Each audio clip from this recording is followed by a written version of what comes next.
시청자 여러분 안녕하십니까. 하루의 뉴스를 정리해드리는 YTN 뉴스나이트입니다. 오늘 전국 곳곳에 말 그대로 물폭탄이 쏟아졌습니다. 서울 구로에는 시간당 70mm가 넘는 폭우가 쏟아져 극한호우라는 생소한 문자가 처음으로 발송됐습니다. 갑자기 많이 내리고 지역에 따라 강수 편차도 큰 게 올 장마 특징인데 이유가 뭔지 잠시 뒤 전문가와 함께 알아보겠습니다. 자, 폭우로 인해서 이재명, 이낙연, 전현직 민주당 대표 만남은 연기됐는데요.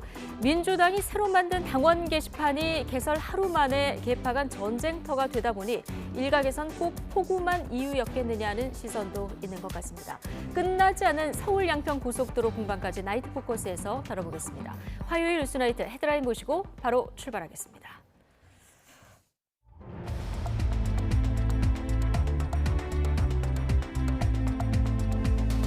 7월 11일 화요일 뉴스나이트 주요 뉴스입니다. 전국을 강타한 집중호우에 하천변을 산책하던 70대가 사망하는 등 인명피해가 잇따랐습니다.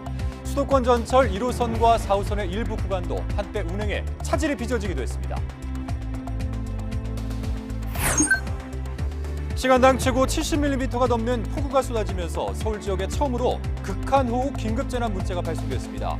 밤사이 전국 곳곳에 최고 150mm에 달하는 도깨비호우가 계속될 전망입니다.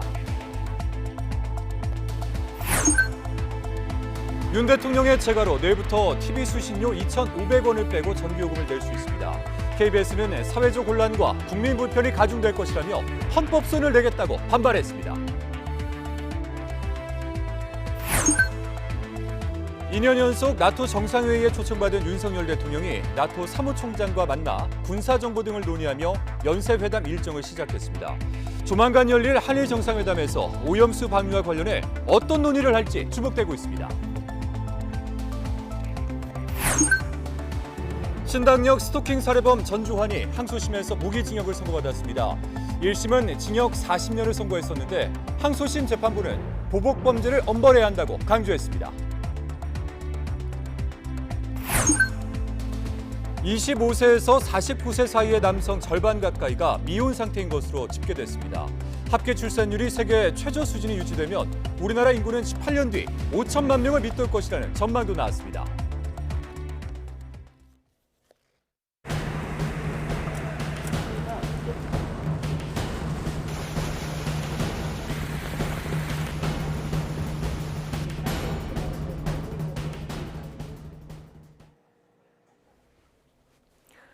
전국 곳곳에 물폭탄이 쏟아진 가운데 서울에도 시간당 최고 70mm가 넘는 집중호우가 쏟아졌습니다. 전철 운행이 중단되고 도로나 차량이 침수되는 등 곳곳에서 피해가 속출했습니다. 네, 특히 동작과 영등포구 일대에는 극한호우를 알리는 긴급 재난 문자가 처음으로 발송되기도 했습니다. 자, 박정영 기자가 서울 비 피해 상황을 정리해봤습니다. 도로는 온통 황토빛으로 변했고 인도까지 빗물이 넘칩니다. 아파트 공사 현장에 쌓여있던 토사가 빗물과 뒤섞이며 일대가 흙탕물 바다로 변했습니다. 오늘 비가 한 오후에 굉장히 많이 내릴 때쯤에 담벼락 사이에서 토사하고 흙탕물이 엄청나게 많이 나왔어요. 그러면서 하수구를 막아서 사거리가 침수가 되었고 지나가는 보행자들 무릎 이상 종아리까지 물이 찼었습니다. 서울 사당역 인근 도로는 지난해 폭우 때에 이어 또 빗물로 가득 찼습니다. 차들은 바퀴 높이까지 차오른 물을 헤치며 느리게 움직여야 했습니다. 소방대원이 차문을 열고 운전석을 확인합니다. 빗물에 잠긴 도로 한가운데 차 한 대가 덩그러니 고립된 겁니다. 다행히 운전자는 소방당국이 도착하기 전에 이미 차에서 빠져나왔던 것으로 전해졌습니다. 순식간에 물이 불어나며 서울도시마천 26개의 출입은 통제됐습니다. 강물이 집어삼킨 산책로와 물 밖으로 겨우 머리만 내민 나무들까지 YTN에도 제보 영상 여러 건이 들어왔습니다. 폭우 속에 수도권 전철 운행에도 차질이 빚어졌습니다. 시간당 65mm의 강한 비가 내리면 운행을 중단하는 내부 규정에 따라 1호선 영등포역과 금천구청역 사이에서 상하행선 열차가 한때 멈춰섰습니다. 운행은 10분 만에 재개됐지만 뒤따르던 열차들이 줄줄이 지연되며 승객 불편은 한동안 이어졌습니다. 4호선 한대암역에서 상록수역 구간에서도 2시간 동안 상행선 운행이 중단됐습니다.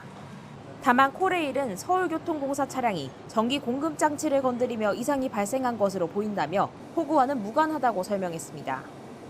이처럼 서울 구로구와 동작구를 중심으로 시간당 최고 70mm가 넘는 폭우가 쏟아진 가운데 해당 지역 주민들은 극한호우를 알리는 긴급 재난 문자를 받았습니다. 지난해 여름 집중호우를 계기로 도입된 극한호우 긴급 재난 문자에는 1시간에 50mm 또는 3시간 동안 90mm 이상의 비가 내리면 기상청이 직접 보냈는데 발송된 건 이번이 처음입니다. YTN 박정현입니다. 수도권에 몰아친 기록적 호우에 안타까운 인명사고도 발생했습니다. 호우특보가 내려진 경기도 여주에서는 하천변을 산책하던 70대 남성이 급류에 휩쓸려서 숨졌습니다. 네, 또 곳곳에서는 빌라 지하에 빗물이 역류하고 도로가 통제되는 등 크고 작은 피해가 잇따랐습니다. 권준수 기자가 보도합니다. 시간당 60mm가 넘는 기록적 폭우가 쏟아진 경기도 여주의 소양천변. 아침 운동을 나간 70대 아버지가 집에 돌아오지 않고 있다는 실종 신고가 경찰 112에 접수됐습니다. 3시간 만에 70대 남성은 100m 정도 떨어진 하천변에서 숨진 채 발견됐습니다. 경찰은 산책 중 갑자기 불어난 하천물에 휩쓸려간 것으로 보고 있습니다. 유속도 빠르고요. 평소 수심보다 조금 더 깊어져가지고 저희도 위험할 수 있는 부분이 있었죠. 물이 갑자기 많이 흐르면서 이게 미끄러지듯이 주택과 도로 등 침수 피해도 잇따랐습니다. 수원에선 아침부터 쏟아진 비 때문에 다세대 주택 지하에서 변기물이 역류하며 집안을 온통 뒤덮었습니다. 여기 다 들어왔죠. 지금 이 집 방 3개 다 들어갔던 거예요. 청소하고 밥을 먹고 그다음 또 청소하고 그랬거든요. 흙물이 많이 나오니까. 성남시에서는 하천 다리 건설 현장에서 컨테이너와 트럭이 떠내려갈 것 같다는 신고를 받고 소방당국이 긴급 출동하기도 했습니다. 시흥에서는 초등학교 앞 도로가 아예 빗물에 잠기며 버스와 차들이 꼼짝 못하는 상황까지 벌어졌습니다. 과천에선 수원으로 가는 지하차도에서 배수가 막히며 도로가 통제됐고 퇴근길 극심한 교통정체가 빚어졌습니다. 경기도는 재난안전대책본부 비상 1단계 가동에 들어가 추가 폭우 피해에 대비했습니다. 중대본은 밤사이 천둥번개를 동반한 많은 비가 예상된다며 산사태 취약 지역을 미리 살피고 피해가 우려되면 먼저 대피해달라고 당부했습니다. YTN 권준수입니다. 네, 집중호우는 시간 차이를 두고 전국 주요 도시를 강타했습니다. 짧은 시간 비가 집중적으로 내리면서 잠기고 무너지는 피해가 속출했습니다. 계속해서 김건우 기자입니다. 천장에 큰 구멍이 뚫렸습니다. 건물 바깥쪽 천장 마감재는 아예 다 무너졌습니다.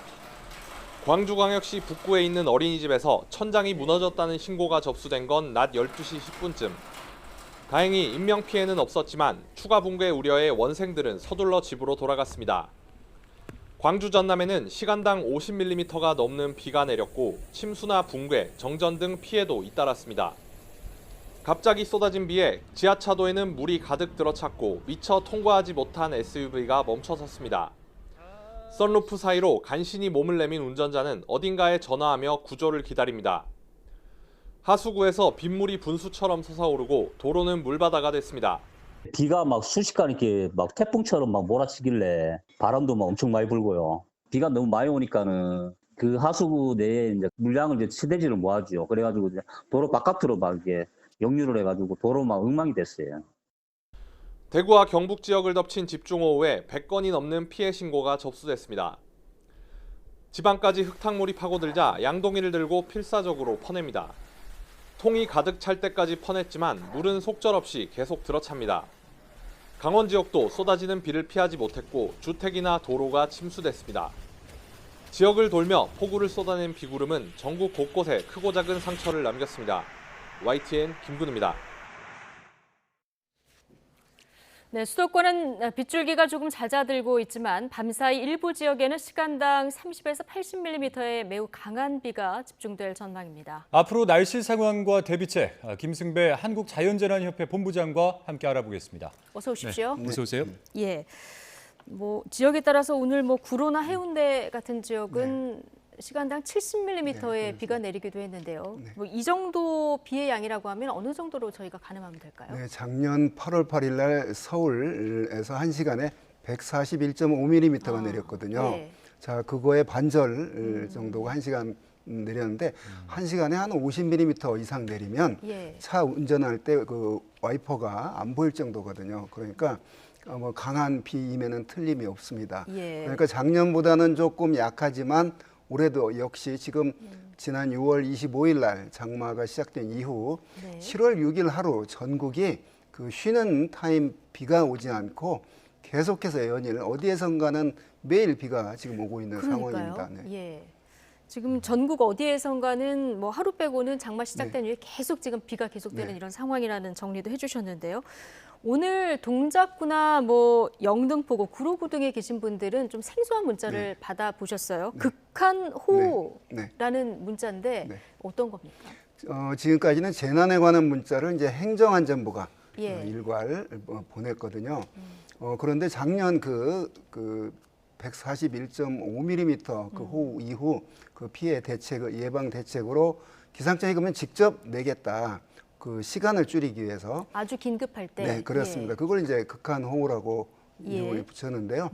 1시간에 30mm 그리고 3시간에 90mm 이상이 예상될 때 그러한 그 호우 현상이 발생하기 최소 네. 20분 전까지는 그 지역에 전국에다가 내는다는 게 아니라 그 지역에서 그 지역에만. 수신돼 놓은 휴대폰에 예. 문자를 긴급 보내겠다 이런 뜻입니다. 그러니까 빨리 피하라 이런 얘기죠. 네. 예.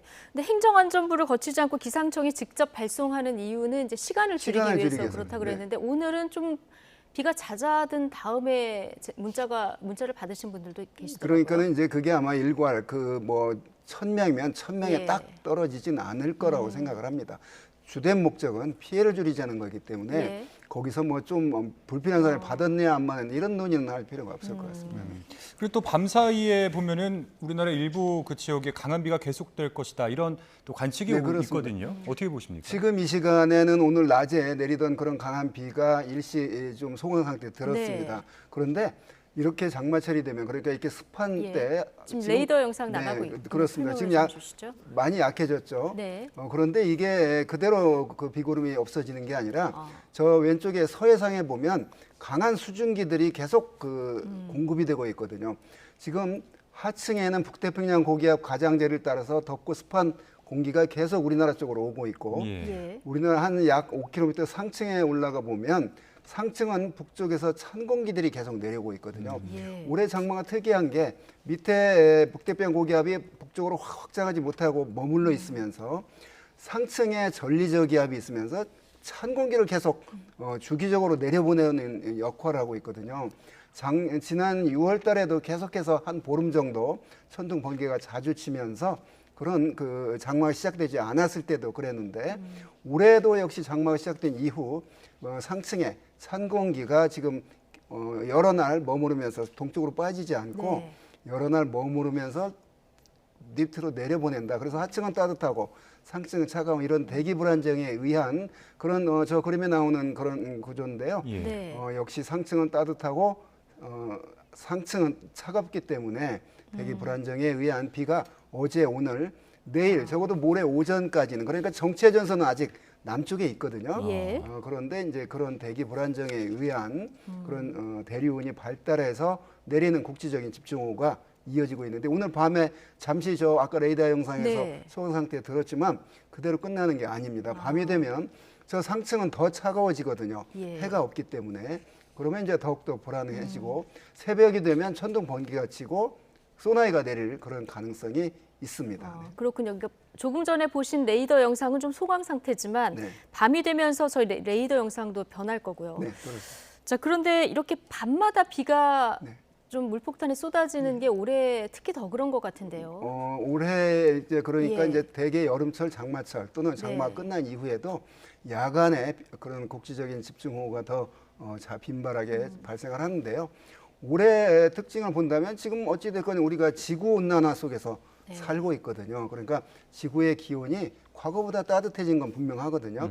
그러면 그 안에 포함할 수 있는 수증기의 양은 그만큼 더 늘어나 있고 그러니까 원인만 제공되면 그 예. 원인들이 아까 말한 상층에 찬 공기가 내려올 때 하층에 따뜻한 공기와 부딪히면서 많은 비가 내리는 그런 형태가 반복이 되고 있습니다. 네. 그래서 전체적으로 1년에 내리는 총 강수량이 뭐 지구 온난화로 늘어났습니다, 분명히. 예. 그런데 강수 패턴을 보면 강수 일수는 그렇게 늘어나지 않았습니다. 그런데 강수량이 늘었거든요. 네. 무슨 얘기냐면 한 번에 내리는 비, 그러니까 예. 아까 저 표에 봤듯이 시간당 50mm 이상 내리는 비의 발생 빈도가 늘고 있다. 예. 이걸로 봐서 지구 온난화 영향으로 우리나라의 한반도에 여름철 내리는 강수 특징이 좁은 지역에서 단시간에 많은 비를 뿌리는 그런 형태로 변하고 있는 건 분명합니다. 네.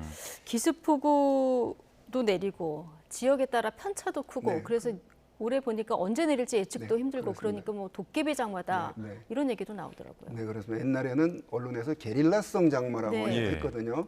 요즘엔 도깨비 장마. 이제 그런 식이죠. 여기에서 쏟았다, 여기서 쏟았다, 국지적으로. 자, 그런 건 컴퓨터 가지고도 예측을 못 하거든요. 예. 다만 개연성, 오늘 밤 지금 분명히 충청도, 경상도, 이 중부지방에 한 시간당 30에서 60mm의 강한 비가 예상을 하고 있는데 그게 어느 도시, 그건 예측은 어렵지만 이제 그런 거를 지금 그런 정보가 나가 예. 있는 거죠. 네, 이번 장마가 이제 시작이 되고 전국의 기상 관측소에서 그 기록들을 한번 봤더니 시간당 50mm 이상의 물폭탄이 쏟아진 공식 사례가 모두 14차례인데 네네. 이 중에 12차례가 이제 야간에 내렸다는 거거든요. 그렇습니다. 네. 그러니까 굉장히 이제 취약 시간대인데 네.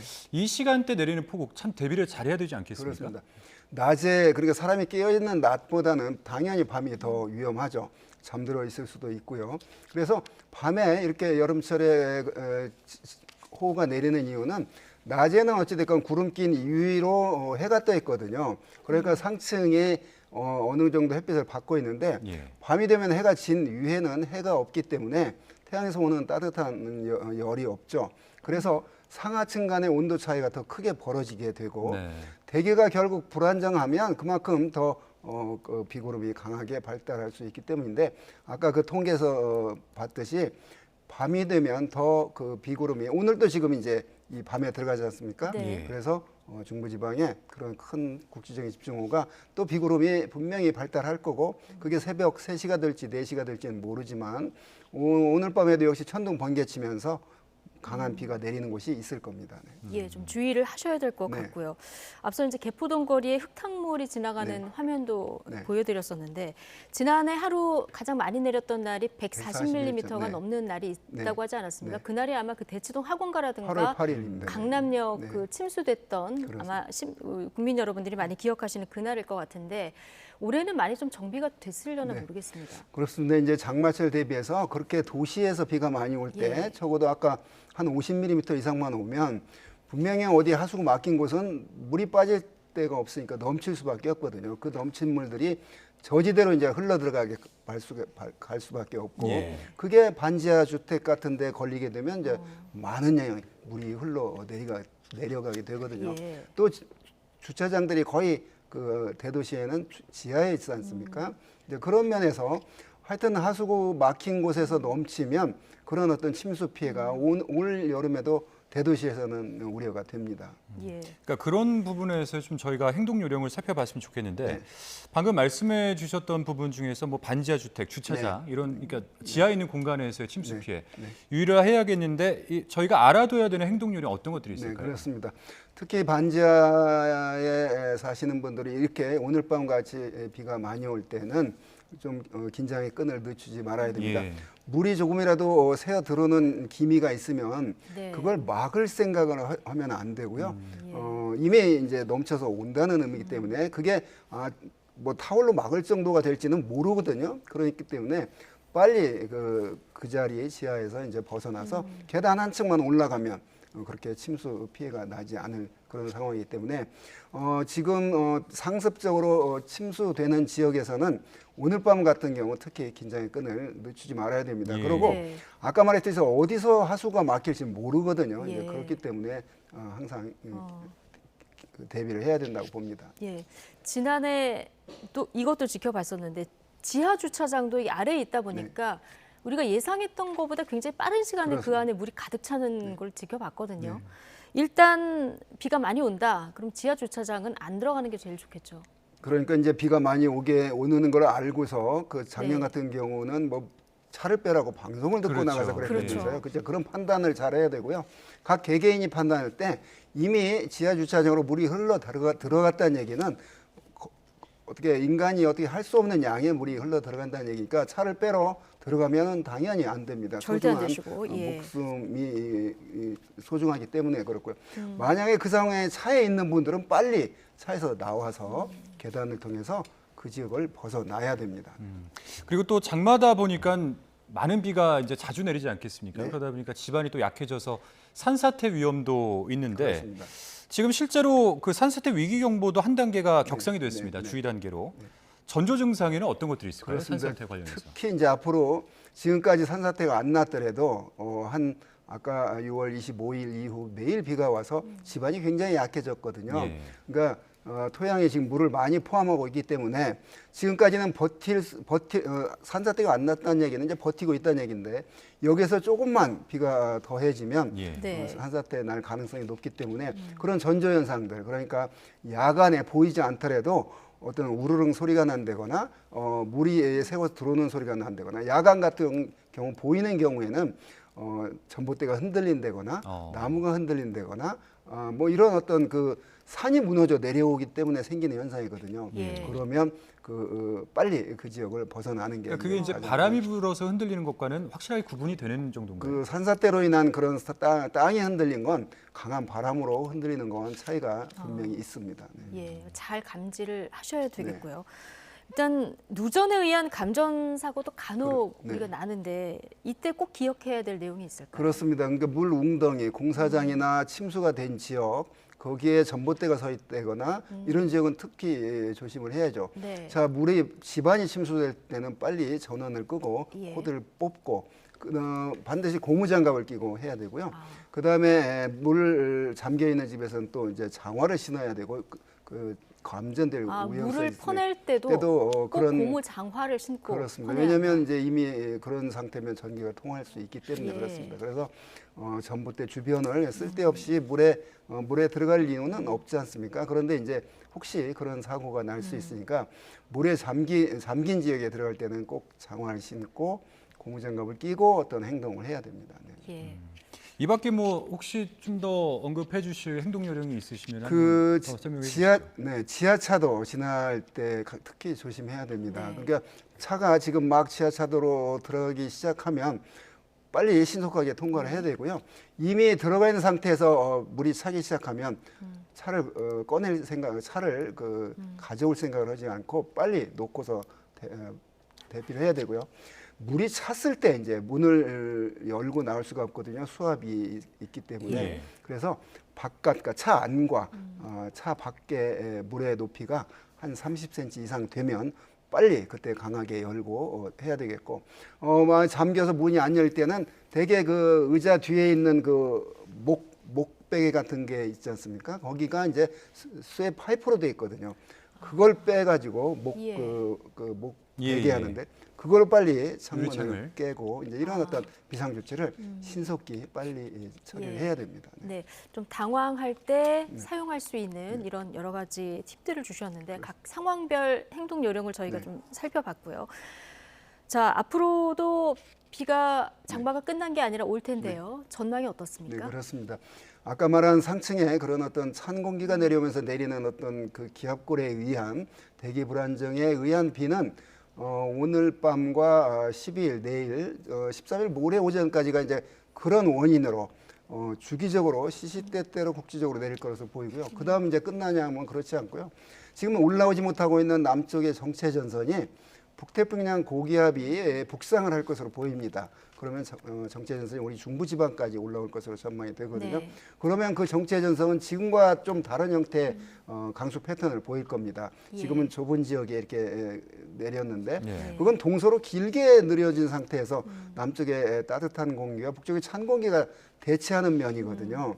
그러면 그 전선면을 따라서 이제 비가 내릴 텐데 그때는 이제 매우 남북으로 좁은 그런 강수 구역이 되거든요. 그러면서 동서로 길게 내리기 때문에 한 곳에 걸리게 되면 그게 또 장시간 그 비가 내리게 되니까 또 다른 형태의 그 비가 우려가 되는 상황이니까 이러한 상태가 적어도 18일까지 다음 주 화요일까지는 이번에 대기 불안정에 의한 오늘 내일 모레 오전까지의 강수, 그 이후에 또 정체 전선에 의한 강수에서 올해 결국 작년에 돌이켜 보면 중부는 비가 많이 왔는데 남부는 비가 적게 와서 네. 올 초봄에 굉장히 가뭄으로 고생을 많았거든요. 근데 광주에 지금 장마 기간 동안에 한 650mm 정도가 내렸으니까 예. 댐을 가득 채우다 못해 아마 이제 또 열어야 될지도 모릅니다. 네. 그 아까운 물을 이런 상황으로 바뀌었거든요. 그래서 하여튼 지금 현재 근 열흘 안에서 20일, 30일 뒤는 알 수 없는 거거든요. 네. 한 열흘 안에서의 전망을 해보면 18일까지는 어찌됐건 장맛비로 많은 비가 온다. 예. 그게 어디가 될지 모르지만 그러면 지금까지 내린 것 플러스 앞으로의 양이기 때문에 또 그런 어떤 피해가 우려가 됩니다. 예. 보통 이제 장마하면은 계속 비가 내리는 게 오래되는 이런 네. 기억을 갖고 계시는 네. 분들이 많은데 뭐 그 중간에 게릴라성 호우라는 특징을 가진 네. 해도 있었고 올해 같은 경우는 앞서 말씀하신 대로 네. 좀 도깨비 장마다 이런 네. 표현도 나왔는데 이 예측하기 힘든 장마 패턴이 계속 이렇게 달라지면서 나타납니까? 그렇습니다. 이제 기후 변화로 전형적인 장마가 이제 6월 하순에 시작해서 네. 7월 하순에 약 한 달간 이어지는 게 이제 전형적인 장마였는데 예. 죄송합니다. 근데 이제 올해 같은 경우 기후 변화로 최근 한 2, 3년 사이에 장마의 형태가 좀 달라지고 있거든요. 예. 그래서 기상청이 장마라는 용어를 그러니까 장마하면 국민들의 머릿속에는 비가 여름철에 많이 내리는 때 네. 그러면 이제 장마 끝 그러면 이제 비가 안 오는 안 때 오고. 네. 산과 계곡으로 가자 이런 예. 때 이렇게 이제 강하게 인식이 돼 있거든요. 그래서 장마라는 건 또 특히 장마가 언제 끝나냐 관심을 가질 필요가 저는 없다고 봐요. 장마 속에서 비가 오건 장마 끝나면 또 대기가 굉장히 불안정해지거든요. 예. 우리나라 따뜻하고 습한 고기압 북태평양 고기압이 덮게 되면 또 다른 형태의 또 비가 예상이 되니까 머릿속에 장마 끝났는데 뭐 비가 많이 오겠어? 이럴 수가 있기 때문에 아마 용어도 좀 검토를 한다고 그래요.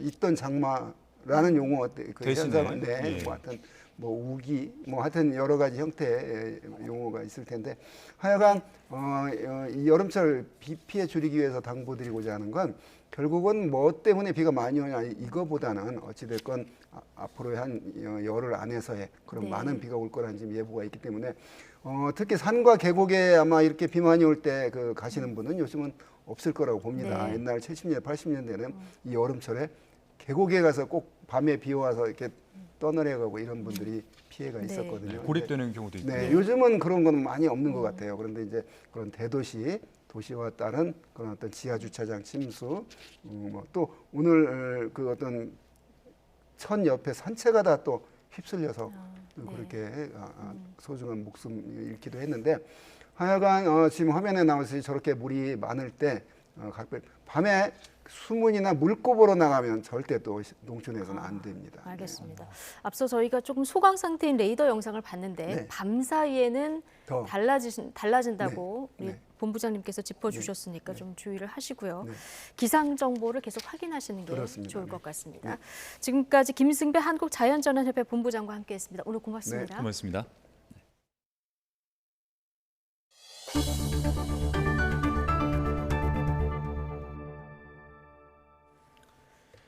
네, TV 수신료와 전기요금을 분리 징수하는 법안이 국무회의를 통과하면서 내일부터 TV 수신료 2,500원을 빼고 전기요금을 내게 됩니다. 네, 한전은 전기요금만 내더라도 단전 등의 강제 조치를 하지 않을 방침입니다. 보도에 박홍구 기자입니다.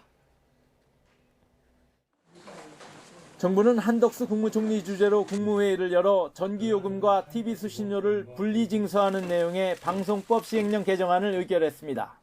이 법안은 순방 중인 윤석열 대통령이 제거하면서 시행에 들어가게 됐습니다. 이에 따라 계좌이체 등으로 직접 전기요금을 내던 고객은 별도의 신청 없이 청구서에 적힌 계좌에 전기요금과 TV 수신료를 구분해서 입금하면 됩니다. 고객이 전기요금만 납부하면 TV 수신료는 미납 처리됩니다. 예금 계좌나 신용카드에 자동이체를 걸어놓았을 경우 납기 마감 4일 전까지 한전 고객센터에 분리 납부를 신청하면 됩니다. TV 수신료 납부용 별도 계좌는 다음 달 초에 SMS로 일괄 발송될 예정입니다.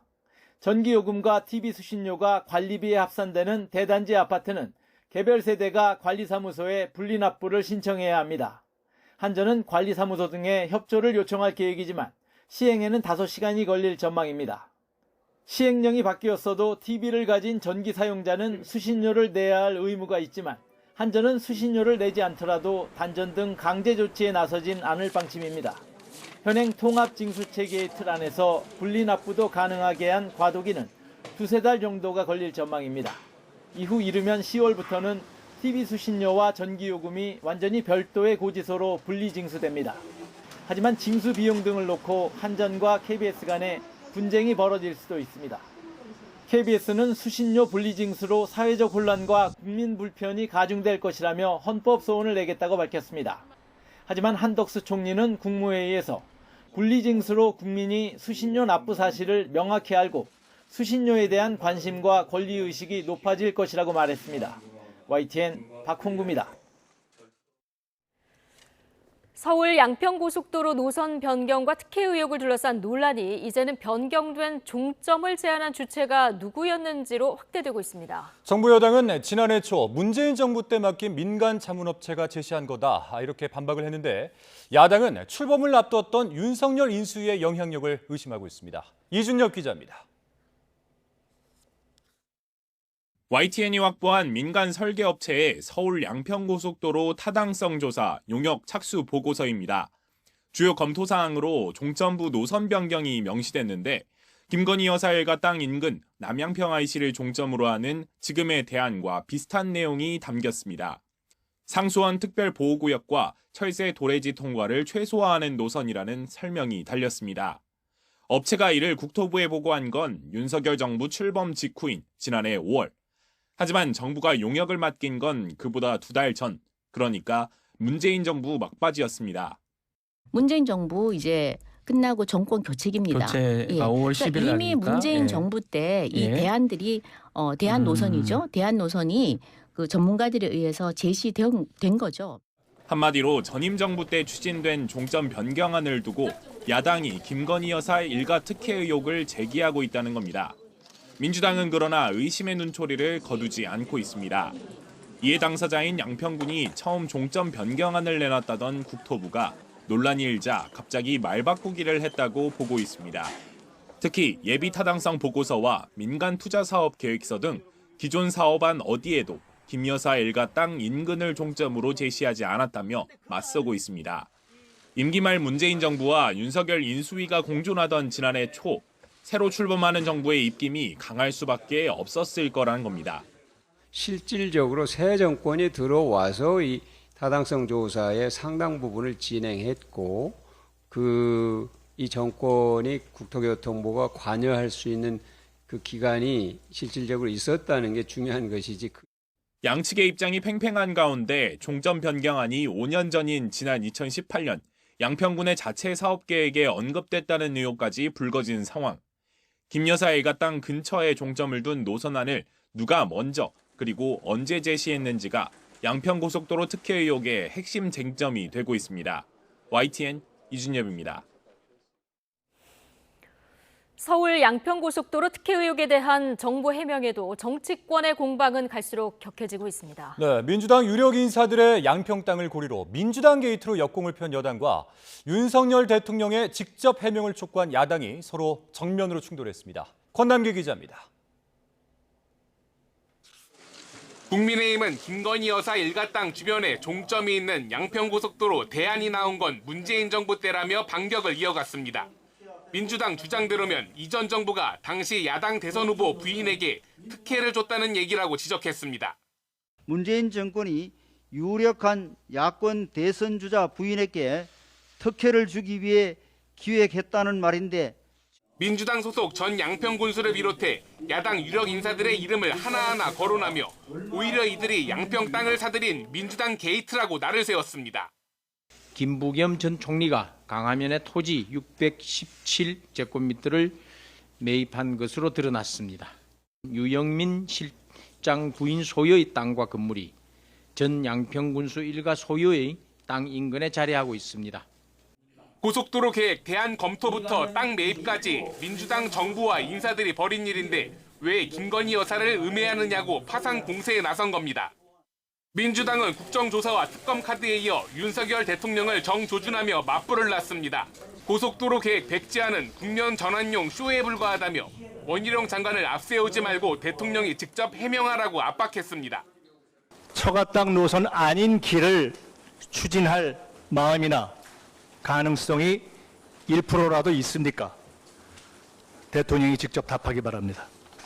한 발 더 나가 양평고속도로 원안 추진과 나들목 건설을 위한 당 차원의 위원회까지 만들었습니다. 이런 의혹을 제기했더니 아예 사업을 취소하겠다고 엄포를 놓은 것인데요. 사과하면 될 일인데 국민들이 보기에 참으로 억지스러웠습니다.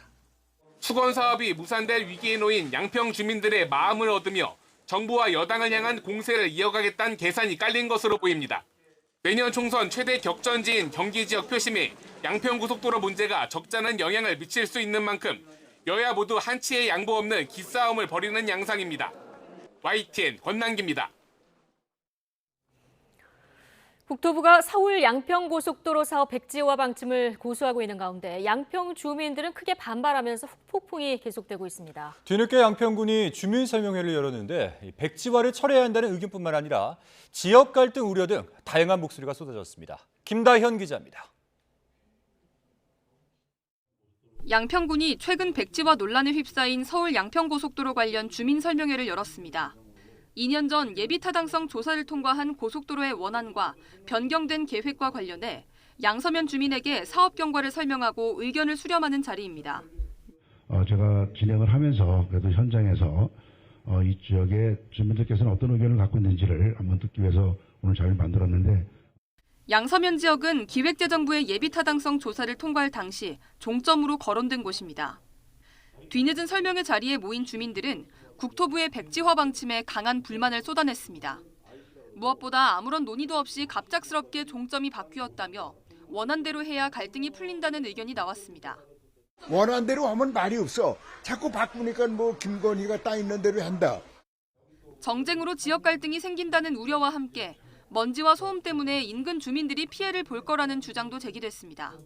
여기 이렇게 주민들이 많이 살고 있는데 이 주민들 머리 위로 이게 해서 우리를 이고 살아라? 그건 말이 안 되지. 이 자리엔 강상면 주민들도 일부 참석해 고속도로가 필요하다는 입장엔 동의했습니다. 하지만 강상면으로 종점 계획이 변경된 것에 대해선 정부 의견인 만큼 존중돼야 한다며 서로 엇갈린 입장을 보였습니다. 양서면 거기도 물론 많이 붐비고 밀리고 하지만은 여기도 엄청 밀려요. 이 동네도. 그래서 이쪽으로 했으면 좋겠어요, 저는. 고속도로 뚫리는 거를 기대하고 있었는데 지금 갑자기 뚫리지 않는다고 돼서 좀 아쉬운 기분이 있습니다. 무엇보다 지역의 발전과 관련한 중요한 문제가 정쟁으로 흘러가는 건 아닌지 우려하는 목소리도 쏟아졌습니다. 양평 주민들은 고속도로 사업이 오랜 수건 사업인 만큼 여야가 의견을 모아 주민들이 갈라지지 않도록 해달라고 당부했습니다. 범군민 대책위를 꾸린 주민들은 국토부의 사업 제기를 목표로 10만 서명운동과 설명회 등을 이어갈 방침입니다. YTN 김다현입니다. 윤석열 대통령과 기시다 일본 총리의 한일 정상회담을 앞두고 오염수 방류를 둘러싼 정치권의 공방도 거세지고 있습니다. 윤 대통령을 정조준한 민주당과 야당의 방일 행보를 문제 삼는 여당이 서로 난타전을 벌였습니다. 박광열 기자입니다. 두 달여 만에 다시 열릴 한일 정상회담의 주요 의제로 후쿠시마 오염수 문제가 다뤄질 것으로 예상되는 상황. 민주당은 윤석열 대통령을 향해 오염수 방류 잠정 보류를 일본 측에 요구하라고 압박했습니다. 대통령실은 국민의 건강과 안전을 최우선으로 하고 정부의 입장을 전달하겠다고 밝혔습니다. 그렇다면 해양 투기를 보류하는 것이 답입니다. 관철하기 바랍니다. 국제기구 제소 등을 통해 오염수 문제를 글로벌 논의 테이블에 올려야 한다며 국제 여론전을 예고했습니다. 당 싱크탱크는 긴급 토론회를 열어 IAEA 보고서의 공정성과 신뢰성에 의문을 제기하는 데 화력을 집중했습니다. 과학을 얘기하는데 이번에 IAEA 보고서를 보면은 과학적으로도 문제가 많다라는 걸 저희들이 발견하게 됩니다. 국민 건강에 대한 합리적 우려를 괴담 치부한다며 여당에 대한 비판도 빼놓지 않았는데 국민의힘 역시 가만히 있지는 않았습니다. 오염수 방류 반대를 주장하며 일본을 방문 중인 야권 의원단을 정면으로 겨냥했습니다. 총리가 없는 총리관저에서 항의 집회를 열었다며 실효성 없는 보여주기식 국제 망신이라고 깎아내렸습니다. 특히 민주당이 이순신 장군 이미지를 당 회의실에 내건 걸 두곤 무책임한 반일 선동이라고 직격했습니다. 이순신 장군을 반일 선동에 이용하는 것부터가 경강부회식 역사 오남용입니다. 급기야 선동 정치 해외 수출 행보에 나섰습니다. 광우병 논란 등을 재소환하며 이번 역시 민주당 등 야권의 괴담 정치라고 날을 세웠습니다. 21세기 들어서 괴담으로 한국 사회를 흔들고 병들게 한 그 조직과 사람이 똑같은 조직과 똑같은 사람들이라는 거예요. 20년 동안.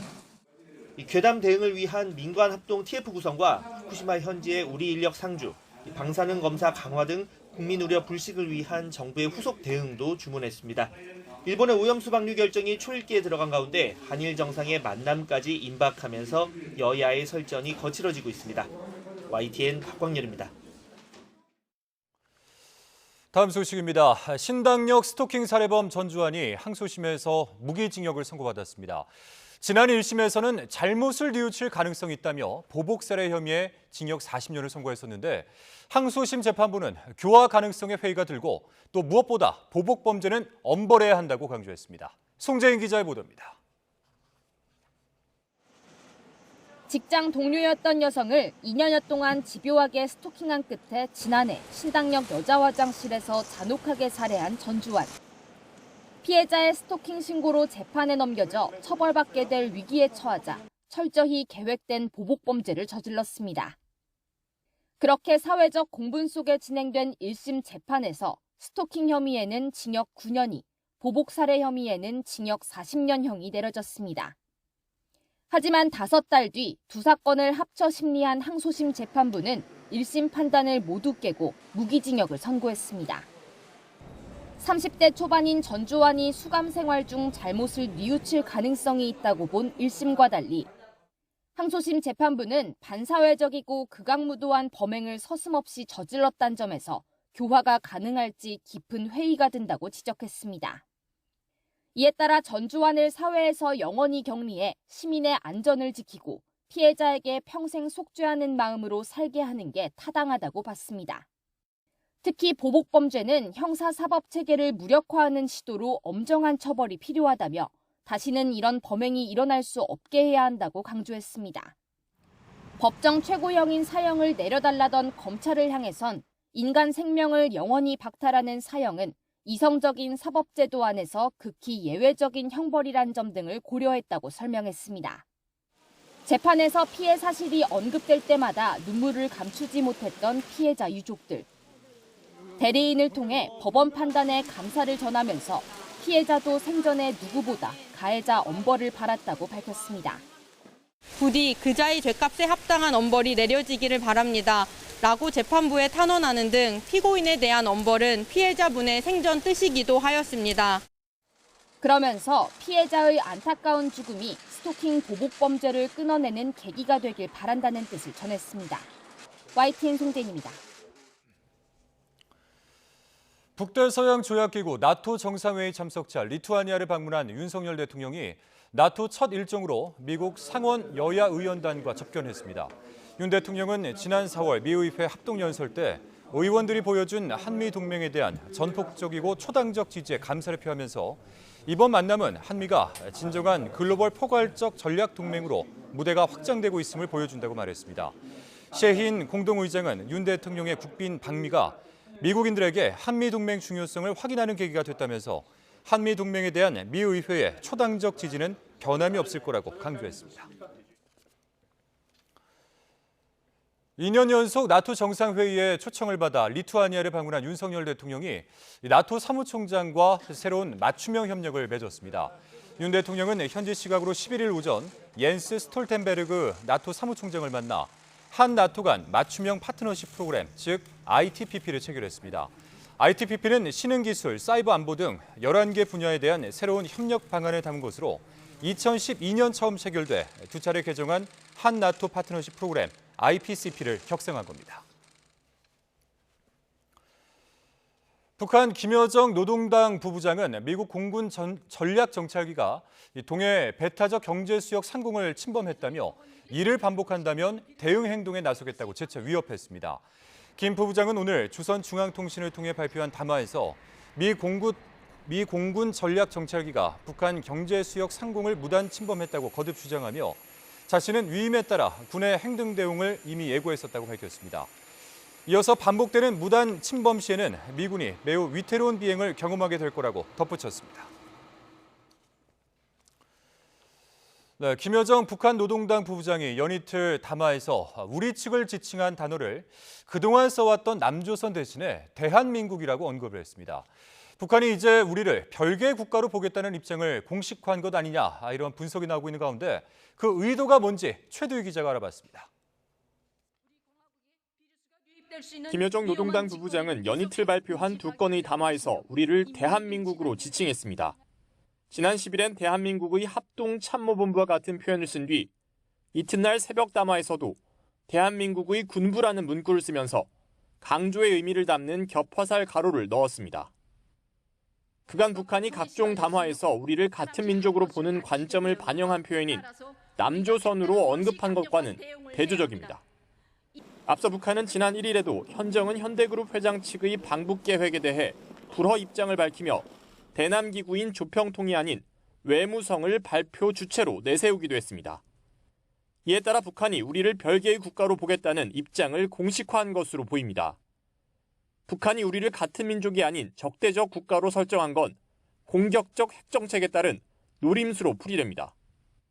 자신의 핵 독트린, 핵 교리를 운영하는 데 있어서 한국이 민족이어서는 안 되는 거죠. 그래서 나름대로 국가로서 굉장히 건조하게 대성화시켜야 되고 언제든지 자신을 적대하는 국가라면 거기에 대해서 핵을 사용할 수 있다는 논리가 가능해져야 되는 거죠. 더는 우리와의 민족 공조에 관심이 없다는 뜻을 의도적으로 내비치면서 향후 한반도 문제와 관련해 우리 대신 미국을 직접 상대하겠다는 의지가 담겼다는 해석도 나옵니다. 남북관계를 특수관계가 아닌 외교관계로서 두 개의 국가 체제로 가겠다는 것이고 향후 한반도 문제를 남북이 아닌 북미 간의 문제로 접근하겠다는 소위 통미봉남의 전략도 담긴 것으로 분석합니다. 통일부 당국자는 북한이 우리를 대한민국으로 언급한 건 전례가 없는 일이라면서도 그 의도와 북한의 향후 태도에 대해 예단하지 않고 예의주시하겠다고 밝혔습니다. YTN 최두희입니다.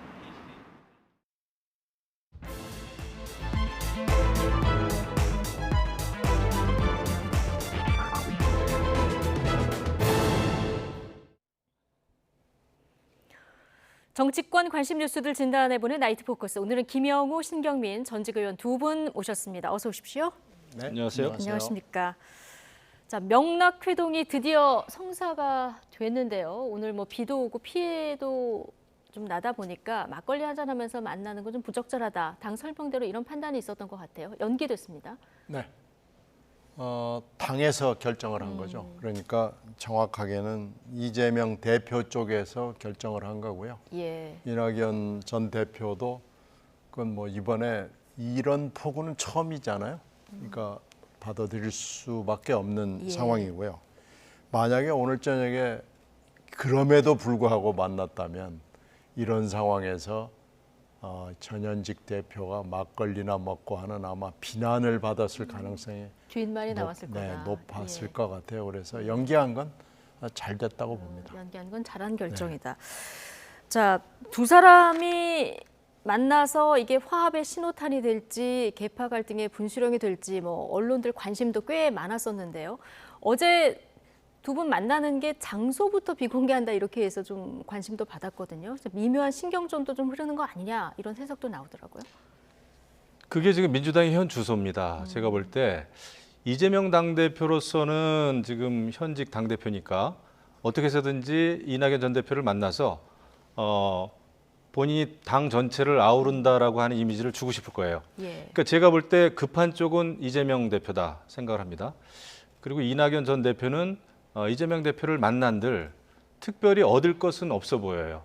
왜냐하면 만나가지고 사실 지금의 민주당은 상당히 문제가 있다라는 생각을 할 텐데 이낙연 전 대표로서는 네. 그렇다고 해서 이재명 현직 당대표 앞에서 현재 민주당이 처한 여러 상황에 대해서 직언을 하기는 어렵다 이거죠. 그러다 보니까 만나더라도 그냥 좋은 얘기만 했다라는 식으로 얘기가 나올 겁니다. 그러니까 당이 내년 총선을 위해서 단합하기로 했다, 뭐 이런 네. 정도. 그리고 윤석열 대통령과 국민의힘 여당에 대해서는 개혁을 뭐 촉구하기로 했다, 예. 뭐 변화된 모습을 촉구하기로 했다. 이런 정도가 나오지 않을까. 충분히 예상할 수 있는 범주에. 충분히 예상할 수 있고 아마 만난다고 한들 지금으로서는 뾰족한 수가 없을 거예요. 사실 지금 이재명 대표는 본인이 추진하고 있는 혁신도 지금 이렇다 할 성과가 전혀 없지 않습니까? 이러다 보니까 그냥 이낙연 전 대표라도 만나서 이제 당 대표의 어떤 리더십을 좀 보여줘야 되는데 이게 잘 안 되고 있죠. 네.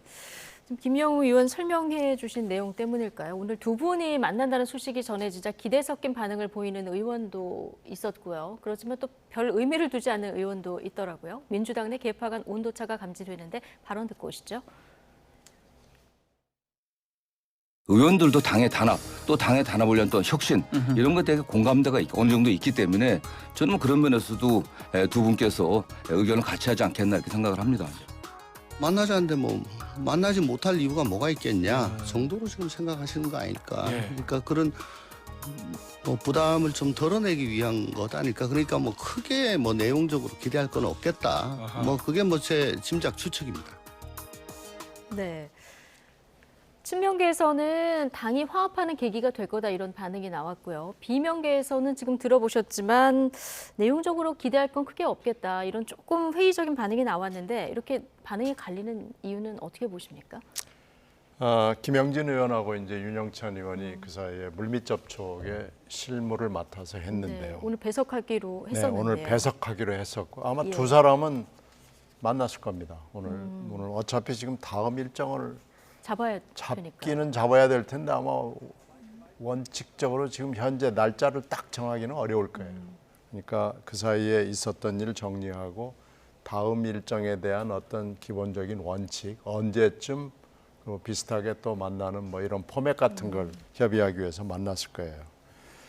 근데 김영진 의원 쪽의 그 대응 뭐라고 그럴까요? 이게 좀 재미있어요. 인사다. 인사다라는 얘기를 계속 강조를 해요. 예. 근데 윤영찬 의원은 이게 신뢰 구축의 계기가 돼야 된다라는 얘기를 계속해요. 그리고 김영진 의원 쪽은 공개를 원하고 윤영찬 의원 쪽은 비공개를 원하고. 그래서 만약에 오늘 만나는 게 언론의 어느 장소인지 저도 잘 모릅니다만은 네. 이게 새 나갔으면 제2의 장소로 아마 갔을 겁니다. 그렇게까지 네. 해야 되는 만남입니까? 아니 그러니까 이게 좀 우스운 꼴이에요. 네. 그러니까 지금 이낙연 대표 측에서 얘기하는 것은 사실 공개된 거 아니겠어요? 예. 광주 일정이나 DJ 묘소 일정이나 지금 여러 가지 일정을 통해서 이낙연 전 대표가 얘기하는 방향이라는 건 당에 관한 한은 지금 분명하게 나와 있는 겁니다. 그러니까 이런 식으로 가야 총선에서도 이기고 윤석열 정부를 견제할 수도 있다라고 지금 보는 거예요. 그 다 키워드는 빤한 거 아니에요? 국민 눈높이, 상식, 혁신, 도덕, 당내 민주화 뭐 이런 키워드인데 김영진 의원 쪽에서 얘기하는 지금 정성호 의원의 그 방송 인터뷰에서 나왔듯이 통합, 단합, 예. 협력, 협조. 그런데 혁신이라는 단어는 양쪽이 똑같이 씁니다만은 혁신의 내용물이 다른 겁니다. 그러니까 혁신의 내용물은 이낙연 대표가 공개적으로 밝힌 그 내용으로 가자는 것이고 이재명 대표 쪽은 혁신의 내용물에 대해서는 전혀 언급하지 않고 통합하고 단합하고 해서 만나서 손잡고 단 한 장의 사진이 필요한 거예요. 그러니까 지금 전혀 만나자는 목적이 다른 만남이죠. 그래서 공개와 비공개 사이에 약간 신경전도 있었던 거군요. 근데 이낙연 전 대표, 신경민 전 의원도 공항에 나가셨지만 이낙연 전 대표가 들어올 때 사실 굉장히 적극적으로 정치 행보를 시사하는 그런 발언을 했거든요. 목소리도 그랬고요. 앞으로 민주당 내에서 이낙연 전 대표의 역할 또 영향력 어떻게 전망하십니까? 뭐 일단 그 이재명 당대표가 가지고 있는 여러 가지 사법 리스크라고 할까요? 여러 가지 그 리더십의 그 위기가 지금 있죠. 그리고 이게 참 독특합니다. 보통의 그냥 전직과 현직 당대표가 아니에요. 이 두 분은. 대통령 선거 때 같이 나왔었고 치열한 경쟁을 했었습니다. 네. 그리고 그때 경쟁도 굉장히 좀 뒤끝이 있었죠. 여러 가지 그 경선 룰 예. 그거를 해석하는 데 있어서도 조금의 차이도 맞고 이랬었는데 그 당시 이제 송영길 당대표는 우리가 이제 밖에서 봤을 때는 사실 이재명 후보 손을 좀 들어준 격이었어요. 그랬기 때문에 이 경선을 치열하게 치렀던 전현직 당대표 이것은 그 순탄할 수가 없다. 이런 상황에서는 당연히 이낙연 전 대표를 지지하는 세력들은 지금 그 이재명 당대표가 당대표에서 물러나 주는 거 지금 현 지도부가 물러나 주고 어떻게 해서든지 이낙연 전 대표가 내년 총선에 있어서 공천권을 좀 행사해 주기를 바라겠죠. 예. 저는 그게 이 사태의 본질이라고 봅니다. 그렇기 때문에 이제 9개월 남았어요. 그러니까 내년 총선 때까지는 결국 이낙연 전 대표가 어떤 식으로든 간에 당권을 행사하느냐, 공천권을 행사하느냐, 아니면 이재명 당대표가 끝까지 자기 당권을 지키느냐. 이 싸움이기 때문에 예. 아무리 사진 한 장을 찍든 두 장을 찍든 그 본질은 굉장히 좀 긴장감이 감돌 수밖에 없다. 예, 그렇게 전망하시는군요. 이재명 대표가 이낙연 전 대표 귀국할 때 백지장도 맞들면 낫다 이렇게 얘기하지 않았습니까? 근데 추미애 전 장관은 얼마 전에 보니까 백지장을 맞들었다가 방향이 틀리면 찢어진다 이런 얘기를 하시더라고요. 당내 이런 분위기도 좀 감지가 됩니까? 뭐 분명히 그런 이견이 있죠. 네. 백지장도 뭐 방향과 목표와 뭐 이런 것들이 좀 비슷해야 같이 가는 거지. 방향성이 다르고 백지장도 하나는 높이 들고 하나는 낮이 들거나 뭐 이렇게 해서 수평이 맞지 않거나 방향이 다르면 백지장을 맞들려다가 잘못될 경우가 있을 수가 있거든요. 그러니까 백지장을 맞듣는 것도 사실은 어떤 질적인 여러 가지 대화를 통해서 어떤 그 사전 정지 작업 같은 게 필요하지 않겠어요? 근데 지금 그런 거 없이 일단 만나서 사진 한 장 찍자. 자꾸 네. 지금 이러는 모습을 이재명 대표가 보이는 것이고요. 오늘 하여튼 우연히 이 호우 때문에 이게 언제가 될지 모르겠습니다만 일주일 내지 열흘 정도 연기가 된 거 아니겠어요? 그러니까 이건 어쩔 수 없는 상황이긴 하지만 어떻게 보면은 뭐 한쪽에서는 잘 됐다. 그러면 자연스럽게 조금 더 시간을 가지고 한 번 더 그 인프라 정돈을 좀 하고 보자. 뭐 이런 분위기가 분명히 있는 거죠. 예. 한쪽에서는 조금 정리가 된 뒤에 만나자 이런 분위기도 당내에서는 있다. 네. 자, 민주당이 온라인 커뮤니티를 새로 만들었습니다. 블루웨이브, 파란 물결. 근데 개설 하루 만에 지금 논란에 휩싸인 이런 상황입니다. 제가 뭐 거기 지지자들 사이에 올라온 단어들을 일일이 얘기하기는 좀 적절하지 않은 것 같고 저희 자막으로 정리했으니까 보셔야 될 것 같고요. 뭐 들어가 보니까요. 거의 지지자들 간의 전쟁터더라고요. 아니 이게 지금 이러려고 만드는 것 같아요. 이러려고 만든 것 같다. 네, 이게 지금 기존의 당원들도 예. 새로 가입을 해야 됩니다. 그러니까 새로 가서 패스워드 넣고 비번 넣고 해서 새로 가입을 하지 않으면 이게 들어갈 수가 없는데요. 지금 여기에 굉장히 적극적인 분들이 이제 먼저 막 부지런히 들어간 거예요. 예. 들어가가지고 지금 적극적인 분들끼리 또 싸우는 거예요. 그러면서 누가 먼저 선점을 하느냐는 경쟁을 하고 있는데요. 예. 이 블루웨이브를 만든 목적이 이건 뭐 당의 지도부건 누구건 그 현직 국회의원이건 간에 우리가 욕 좀 하면서 살자라는 취지거든요. 할 얘기 하자라는 건데. 이재명 대표가 지난해 의원 욕하는 네. 플랫폼 만들자 네, 그렇죠. 이렇게 지금 얘기를 했었죠. 이거거든요. 그러니까 지금 그래 그럼 한번 해보자 그래서 지금 이렇게 된 거고 지금 현재는 아주 초기 중에 초기 단계이기 때문에 매우 적극적이고 공격적인 분들이 들어와가지고 지금 블루웨이브를 진짜 뭐 웨이브처럼 점거하고 있는 상황이기 때문에 현재 이게 어떻게 보면 빤히 예정된 길로 가고 있다고 생각이 됩니다. 그래서 네.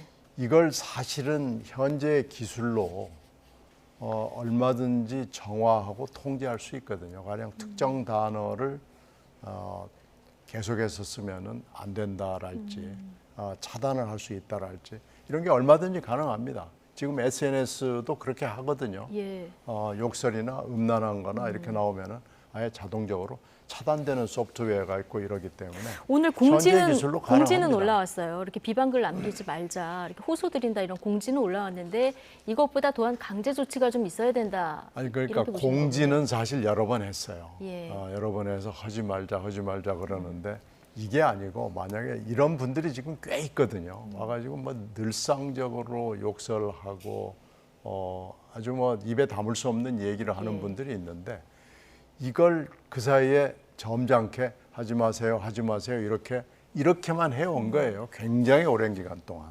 그게 아니고 얼마든지 강제적인 조치를 취할 수가 있는데 당 지도부가 1년이 지금 다 되도록 이걸 방치해 놓은 겁니다. 그러니까 방치해 온 상황에서 자 블루웨이브 시작합시다 그러면은 이건 그냥 저렇게 갈 수밖에 없는 거죠. 네, 조금 더 강제적인 조치가 필요하다.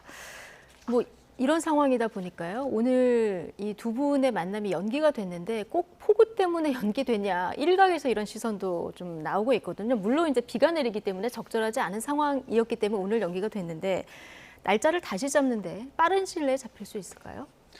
잡긴 잡을 겁니다. 그런데 이제 블루 웨이브 지금 말씀도 있었습니다만은 제가 예. 아까 말씀드렸잖아요. 모든 게 지금 민주당의 현주소다 이렇게 생각을 하는데 그 명락 회동 이 시점을 계속 미룰 수는 없을 거예요. 그러면은 오해가 또 오해를 낳을 겁니다. 예.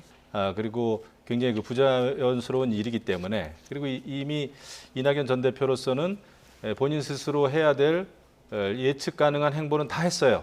뭐 DJ 묘역도 참배했고 노무현 전 대통령 또 문재인 전 대통령 만났고 이제 남은 거는 그 현직 당 대표를 만나야 됩니다. 이걸 만나지 않으면 오히려 또 궁지에 빠질 수가 있죠. 그래서 이제 회동을 하긴 할 텐데 이게 뭐 오늘 만나든 아니면 일주일 후에 만나든 그 내용물은 크게 달라질 것이 없다. 이제 뻔한 얘기가 나올 거다 이런 생각이 되는데 어쨌거나 그래도 해야 될 일은 해야 되니까 만날 겁니다. 그런데 이제 이것을 이재명 당대표는 이것을 굉장히 잘 활용하고 싶겠죠. 네. 전 대표가 민주당의 단합과 화합을 위해서 힘을 실어주기로 했다라는 식의 멘트가 어떻게 해서든지 나오지 않을까 이런 생각을 하고요. 그다음에 이낙연 전 대표로서는 말을 뭐 평상시에도 뭐 늘 굉장히 신중한 그 발언을 하는 분입니다만은 네. 아마 특히 더 신중을 기하지 않을까. 왜냐하면 앞으로 당의 개혁이라든지 더 큰 비전을 제시해야 될 그런 또 어떤 숙제가 있잖아요. 그다음에 아직은 잠재적인 또 당권 주자일 수도 있고 또 잠재적인 대권 주자 아닙니까? 그래서 그 이재명 현 대표와 이낙연 전 대표는 지난번에 겪었던 그 아슬아슬한 당내 경선이라고 하는 과정을 어떤 식으로든 또 겪게 될 가능성이 크다. 그러니까 당내의 경쟁자가 제일 무서운 거 아닙니까? 그래서 이 피할 수 없는 운명인데 명락회동 한들 특별한 건 나오기가 어렵다 생각합니다. 네, 날짜가 조만간 잡히긴 하겠지만 내용이 특별한 게 나올 게 없다. 네. 전망하셨는데요. 일단 언제 다시 만날지 이거부터 좀 지켜보도록 하고요. 지금부터는 정말 끝나지 않는 그런데 앞으로도 끝나지 않을 것 같은 서울 양평 고속도로 정치권 공방 얘기를 시작해 보겠습니다. 자, 이번에 고속도로는 노선 종점 변경 시점이 좀 쟁점으로 떠올랐는데요. 여야는 종점이 변경된 대안 노선이 어느 정권 때 결정됐는지를 둘러싸고 오늘 또 출구 없는 공방을 벌였습니다. 이 얘기 먼저 듣고 오시죠. 대안으로 해야 된다라는 내용이 그 타당성 조사 착수 보고에 나옵니다. 그게 2022년 5월입니다. 문재인 정부 이제 끝나고 정권 교체기입니다. 5월 10일 그러니까 이미 아닙니까? 문재인 정부 때 이 대안들이 대안 노선이죠. 대안 노선이 그 전문가들에 의해서 제시된 거죠. 용역업체가 문재인 정권 때 선정된 용역업체라는 게 중요한 게 아니고 실질적으로 새 정권이 들어와서 이 타당성 조사의 상당 부분을 진행했고 그 이 정권이 국토교통부가 관여할 수 있는 그 기간이 실질적으로 있었다는 게 중요한 것이지. 일단 대한노선은 문재인 정부가 맡긴 민간 용역 업체가 처음 제안했다. 이건 이제 새롭게 알려진 사실인데요. 그래서 여당은 민주당 논리대로라면 문재인 정부가 김건희 여사한테 특혜를 줬다는 거냐 이렇게 주장을 하고 있고, 민주당은 그래도 타당성 조사가 윤석열 정부에서 상당 부분 진행이 되다 보니까 영향력을 행사할 수 있는 인수위에 어떤 영향력이 좀 있지 않았냐 이런 시각인 것 같아요. 글쎄 지금 이것을 뭐 엄청난 발견이라고 그래가지고 김정재 네. 간사가 지금 탁 들고 나온 건데요. 저희들도 이런 일들을 국회의원으로 있으면서 많이 해봤는데 예, 이거 엄청난 발견은 아닙니까? 엄청난 거 아닙니다. 이거요. 네. 결론을 바꾸려고 그러면요. 예. 한 뭐 하루 아침에도 바꿀 수 있고요. 그러니까 이거 그렇게 엄청난 거 아니고요. 그리고 이제 어차피 대안은 사실은 무슨 계획을 할 때 이란만 있는 건 아니거든요. 예. 항상 보면 이안 삼안을 가지고 와서 얘기를 하니까 그것을 대안으로 이렇게 바꾸고 이러는 건 정말 순식간에 눈짓만 해도 바꾸는 경우가 꽤 있어요. 그래서 이거 그렇게 엄청난 무슨 신천지를 발견한 것처럼 김정재 간사가 얘기를 하는데 네. 그거 그렇게 엄청난 거 아닙니다. 엄청난 새로운 사실은 아니다라고 얘기해 주셨는데 여당에서는 이걸 지금 중점 부각을 하고 있는 상황이고, 특히 여당은 원희룡 장관 취임 3일 뒤에 이 종점 변경 보고가 있었는데 이게 3일 안에 가능하겠냐 이런 주장을 지금 하고 있거든요. 제가 어제 오늘 뭐 그저께 뉴스를 이제 계속 보면 그 양평 고속도로 얘기가 계속 나오지 않습니까? 네. 근데 이게 이제 여야 간에 끊임없는 이제 공방이 되고 있는데 이런 일이 왜 벌어질까 생각하면은 제가 볼 땐 간단합니다.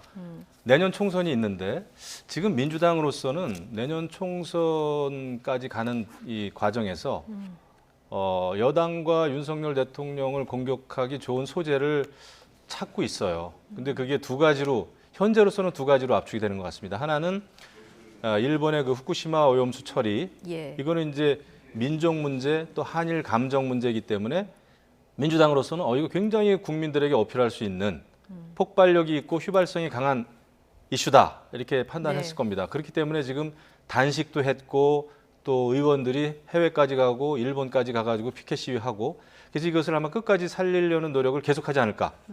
그다음에 또 하나는 김건희 여사 특혜 프레임이에요. 네. 사실 대선 전부터 김건희 여사에 대한 그 후보 시절 때부터 공격이 굉장히 많았죠. 거기서 뭐 가짜 뉴스도 많았고 괴담도 많았고, 이제 대통령 취임하고 나서도 김건희 여사를 약한 고리라고 생각을 하는 것 같아요. 공격을 하면은 굉장히 이득을 볼 수 있다. 그래서 이 김건희 여사 그 특혜 프레임은 민주당이 아마 어떤 새로운 뭐가 나오더라도 계속 가져갈 것이다. 그래서 이 양평 고속도로 문제는요, 끊임없이 계속될 가능성이 크다. 여야 간의 공방으로 갈 가능성이 크다. 해명이 돼도. 그렇죠. 다만 저는 정책적인 면에서 이제 바라봐야 돼요. 이거는 정말 양평 군민을 생각해야 되고 또 앞으로 생길 고속도로를 이용할 우리 대한민국 국민을 생각하는 민생 문제란 말이죠. 예. 근데 민생 문제를 지금 완전히 이제 정쟁의 한 가운데로 끌고 들어온 겁니다. 그래서 이것은 쉽게 해결되기 어렵다. 다만 저는 앞으로 정치권이 할 일은 그 후쿠시마 오염수 문제도 그렇고요. 예. 고속도로 문제도 그렇고 전문가들이 해결해야 되고 전문가들의 여러 가지 시뮬레이션에 의해서 노선도 나와줘야 되는 겁니다. 예. 근데 어느 날 갑자기 민주당 의원님들이 후쿠시마 오염수 문제도 갑자기 뭐 화학자가 돼 있고 완전히 그 원자 물리학자가 돼 있더라고요. 막 세슘이 어떻고 뭐 그 알프스가 처리 과정이 어떻고 그러면서 전문적인 용어를 섞어가면서 막 이야기를 한단 말이죠.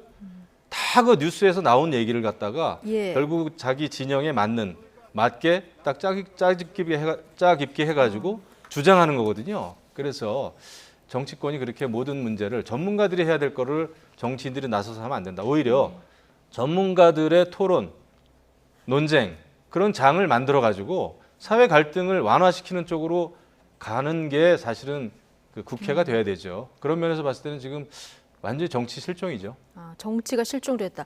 후쿠시마 오염수 문제도 그렇고 고속도로 노선의 적절성도 그렇고 이거 전문가들이 정책 측면으로 풀어야 될 문제인데 정치 공방만 그럼요. 남았다는 말씀이신데 많은 분들이 공감하실 것 같아요.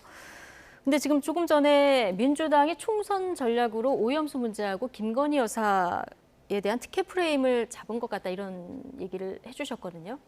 어떻게 보십니까? 이건 민주당이 잡아낸 게 아니고 예. 윤석열 정부가 사실은 어떻게 보면 던진 겁니다. 그럼 후쿠시마 얘기는 뭐 시간이 없으니까 따로 네. 떼놓고 얘기를 한다고 그러면 이 문제는 종점 변경이라는 것이 노선 변경은 가끔 있어요. 꽤 있습니다. 근데 노선 변경도 실제로 그 실무에 들어가 보면은 조금 바꾸는 것도 굉장히 실무자들의 저항이 있거든요. 근데 이건 노선 변경이 아니고 종점 변경이에요. 근데 이걸 그냥 이 여반장으로 바꿔놨거든요. 더군다나 이것도 이거지만은 원장관의 국토장관의 원맨쇼라는 게 정말 기가 막힙니다. 갑자기 와가지고 그냥 15년 걸린 2조에 가까운 돈이 걸린 이 국책사업, 그리고 이건 양평뿐만 아니고 하남도 관련돼 있고 서울의 동부 지역에 사는 굉장히 많은 사람들이 관련된 일을 그래? 날파리짓 해? 때려치울 거야. 그리고 백지화를 시켰단 말이에요. 이런 장관, 그러면서 뭐 장관직을 걸겠다느니 뭐가 어쨌다느니 뭐 이러면서 지금 장관직을 벌써 건 사람이 지금 윤석열 정부 들어서 3번째입니다. 이런 원맨쇼가 어디가 있어요. 여기에는 더 근본적인 문제는 지금 김 여사 문제가 계속해서 주목을 받고 있는데 민정수석 없앴죠. 그리고 지금 제2부속실도 안 만들죠. 근본적인 문제는 사실 여기서부터 시작한다고 저는 봅니다. 그래서 이거부터 사실은 해야 되고 이거요. 이렇게 가면은 이제 국감 조금 있으면 시작하잖아요. 네. 정기국회 시작하면 이제 국감 들어가고 사실 8월부터 국감 준비에 들어가거든요. 그러면 이 문제는요. 결국은 조사, 수사, 감사 뭐 이래가지고 사자 붙은 거 다 해야 됩니다. 근데 이제 이 결과가 나와도요. 믿을 수 있냐? 신뢰의 문제에 또 봉착을 해서 그러니까요. 이건 계속해서 흘러가는 문제예요. 그래서 이 문제는 종점 변경이라는 엄청난 일을 벌린 거에다가 거기에 이제 굉장히 많은 그 29필지 축구장 5개 정도의 땅이 김건희 일가에 있었다는 것이 이제 굉장히 휘발성이 강한 문제인데다가 이 원장관의 원맨쇼가 거기다가 다시 기름을 또 부었고요. 근본적으로는 금방 말씀드린 용산 대통령실에 문제가 있는 거고 그래서 이 문제는 그렇게 쉽게 가라앉을 수 있는 성격이 아닙니다. 김건희 로드 게이트다. 민주당에서 이렇게 지금 얘기를 하고 있는데 또 여당에서는 이 민주당 게이트다 이러면서 역공을 하면서 오늘 뭐 김부겸 전 총리, 유영민 전 비서실장 사례도 좀 거론을 했더라고요. 그러니까 이게 비교할 수 있는 사례입니까? 결국 이제 공방이 되는 건데 하나 좀 말씀드리면은 사실 그 김건희 여사 그 모친, 뭐 부친 다 양평 분이었습니다. 그래서 양평 그 일가 땅에 있는 거 자체는 저는 이해가 되더라고요. 저도 뭐 이제 포천 출신이고 경기도. 그런데 가보면은 거기 또 양평 군 땅이 아닙니까? 그런 데는 다 일가 땅들이 있어요. 선산도 있고. 그래가지고 29필지 그러니까 야 수십 필지면은 이거 엄청난 땅 투기 아니야 이제 그러는데 물론 우리가 좀 더 면밀히 좀 지켜봐야 되겠습니다만은 그런 식의 일가 땅이 많아요. 그래서 이것이 뭐 갑자기 투기나 무슨 뭐 이거보다는 계속 거기서 살아왔기 때문에 모친이 그 양평에 땅이 있는 거 그건 있을 수 있다 저는 그런 생각이 하나 들고 또 하나는 원희룡 장관이 이 사업 자체를 전면 백지화 시킨 것은 정책적인 면에서는 좀 무리가 있어요. 제가 봐도 그 쉬운 결정은 아니거든요. 그리고 이제 국가 사업이기 때문에 장관이 국가 사업 이것도 1조 8천억 원에 해당하는 또 여태까지 이제 많이 매몰 비용에 해당되는 재정이 투입이 됐을 텐데 이걸 백지화했단 말이죠. 그것은 정책적으로는 문제가 있을 수 있으나 워낙 김건희 여사 프레임을 야당에서 들고 나왔고 대통령 탄핵, 특검, 뭐 국조 이런 걸 같이 들고 나왔단 말이죠. 이런 상황에서 이 정무적인 감각이 있는 원희룡 국토부 장관으로서는 이거 불 사전에 끄지 않으면 이거 계속 간다. 라는 판단을 한 것 같아요. 어쨌거나 지금은 조금 원점에서 여야 간의 논쟁이 되지 않습니까? 네. 원희룡 장관이 저런 결단이 없었으면 이거 그냥 계속 국감, 끌려갑니까? 예, 그냥 국조특검으로 정말 갈 뻔했어요. 그렇군요. 그런 측면에서 어제 발표된 리얼미터 여론조사를 좀 보실 텐데요. 윤석열 대통령 지지율이 3주 동안 상승을 했었는데 2.9%포인트 하락한 38.3%, 네, 39.1% 기록했고요. 저희가 지금 보여드리는 거는 일간인데요. 3일 날에 사실 이 김건희 여사 일가 땅 의혹이 제기가 됐고요. 그 이후로 쭉 빠지다가 지금 34.9%를 기록한 이날이 원희룡 장관이 백지화 발표를 한 날이거든요. 그때 떨어졌다가 그 이후 그 다음 날 또 오르는 이런 모습을 볼 수 있어요. 자, 신경민 의원님 어떻게 보십니까? 그러니까 정책적으로는 네. 정말 어처구니 없는 짓을 한 거죠. 근데 정치적으로는 고개를 끄덕이는 사람이 국힘당 내부에도 있다고 그래요. 예. 그러니까 국힘당 내부도 정치적으로 이걸 다 잘했다고 보는 건 아닌 것 같아요. 이것도 물론 나눠져 있겠지만 정치적으로는 이해는 된다고 하는 사람들이 있는 건 맞지만요. 정치적으로도 저는 좀 이해하기는 좀 힘듭니다.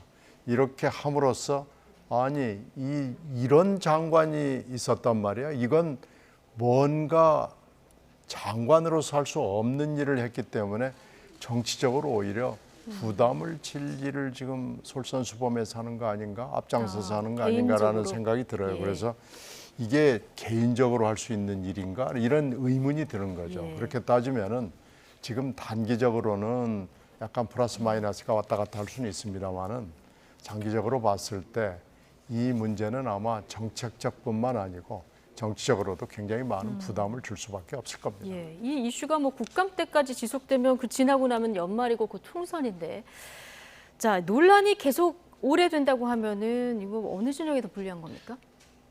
일단 뭐 일반 국민들은 정치권 전체에 대한 불신이 커지겠죠. 그리고 이제 이것이 이제 불똥이 어디로 튈지는 모르지만은 예. 정치권은 이제 유불리를 따지기 전에 이게 해결을 해야 돼요. 이제는 해결의 국면으로 넘어가야 됩니다. 그러기 위해서는 국토부나 또 이제 국무총리실의 국무조정실 이런 데서 좀 나서가지고 양평 국민들의 그 어떤 바램 그리고 그 바램을 전문적으로 어떻게 풀어야 될지 정책적으로 이것을 이제 대안을 만들어야지. 이거 오늘 지나니까 또 아까 뭐 이제 유영민 전 실장 땅도 나오고 내일 또 누구 땅이 나올지 또 모릅니다. 아, 뒤지면 다 나오니까. 네, 뒤지면 많이 나올 거예요. 네. 그래서 이 공방이 계속 진행이 되는 거를 보는 국민들의 마음이 얼마나 안타깝겠습니까? 그래서 이것은 빨리 양평 국민의 수건 사업이고 네. 또 어떻게 보면 수도권의 굉장히 중요한 고속도로예요. 그래서 해결을 할 생각을 해야지 계속 이거 서로 치고받고 싸움만 할 겁니까? 국감 때까지 가면 안 되죠. 그러니까요. 이게 지금 29필지 축구장 5개인데 뭐 180평, 200평 가지고 쟤들도 가졌대요. 뭐 이렇게 하면은 이건 듣는 사람들이요. 처음에는 그래 그러다가 내용을 들여다보고 아니 180평? 이거 뭐야 이거 이렇게 되거든요. 이건요. 하루거리도 안 되는 지금 싸움을 하고 있는 겁니다. 그러니까 국힘당 쪽에서 이게 생각을 고쳐서 이거 15년 된 프로젝트예요. 그리고 뭐 여러 가지 절차를 많이 거쳤고 이건 이제 짓는 일만 남은 어떻게 보면 다 된 거거든요. 그러면은 이렇게 될 일은 아닙니다. 이건 일이 되도록 해야 되고요. 그리고 이건 서울 수도권의 이 동부 지역에 굉장히 중요한 프로젝트예요. 근데 민주당은 지금 원한 대로 가자 이게 이제 그러니까 기본 입장인 거죠. 거기다 신양평 IC를 넣어서 원한 대로 가자. 제일 좋은 건 그 사이에 별로 그렇게 말썽이 없는 대로 그냥 가는 것도 제일 좋은 방법이죠. 그게 그렇지 않은 게 양평 국민들이요. 2016년, 17년, 뭐 18년 이때도 그 지금의 이제 바뀐 노선 이것이 필요하다는 많은 그 지역 그 언론에도 있었고 그런 바람들이 많이 있어 왔습니다. 그래서 노선이 그리고 이제 아까도 나왔습니다마는 그 용역을 줬는데 두 군데 그 민간 용역 업체에서도 지금 강상면을 종점으로 하는 그 대안 노선이 나왔는데 이게 어제 오늘 나온 노선 얘기가 아니에요. 그래서 다시 원점으로 돌려가지고 양서면으로 하자.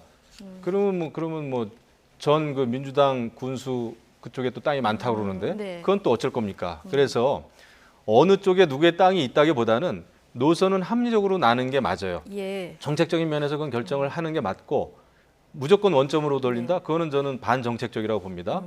하지만 이제 특혜 의혹이 생기니까 이것에 대해서는 저는 다른 식으로 문제를 풀어야 될 거예요. 예. 이 특혜가 정말 어느 시점에 이게 불법성이 있었는지, 어느 시점에 땅을 구입했는지 이런 거를 따져가지고 이거는 누가 봐도 투기다 말이죠. 네. 이것은 다른 문제입니다. 근데 이것 때문에 네. 노선 가지고 지금 노선을 막 이렇게 저렇게 마음대로 민주당처럼 원점으로 가자. 예. 그거는 정말 민주당식 방식 알겠습니다. 아닐까요? 의혹의 인건 다른 부분에서 풀고 그럼요. 지금은 해결의 시간이다. 네. 알겠습니다. 오늘 두 분 말씀 여기까지 듣겠습니다. 김영우, 신경민, 전직 의원 두 분과 나이트 포커스 함께했습니다. 고맙습니다. 네, 고맙습니다.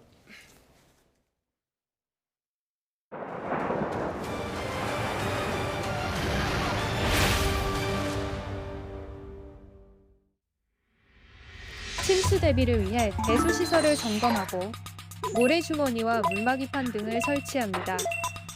지하 공간에 물이 조금이라도 들어오면 곧바로 지상으로 대피하고 대피 시에는 구두나 슬리퍼보다 운동화가 안전합니다. 차량은 안전지대로 이동하거나 침수된 도로, 지하차도로 진입하지 않도록 합니다. 외출을 삼가고 감전 위험이 있는 전기시설물은 멀리 피해갑니다. 마른 천이나 고무장갑을 이용해 가정 내 전원을 차단합니다. 대피 장소를 미리 숙지하고 산사태 징후 발생 시 즉시 대피합니다. 산사태 발생 지역에서 대피 시 멀고 높은 곳으로 이동합니다.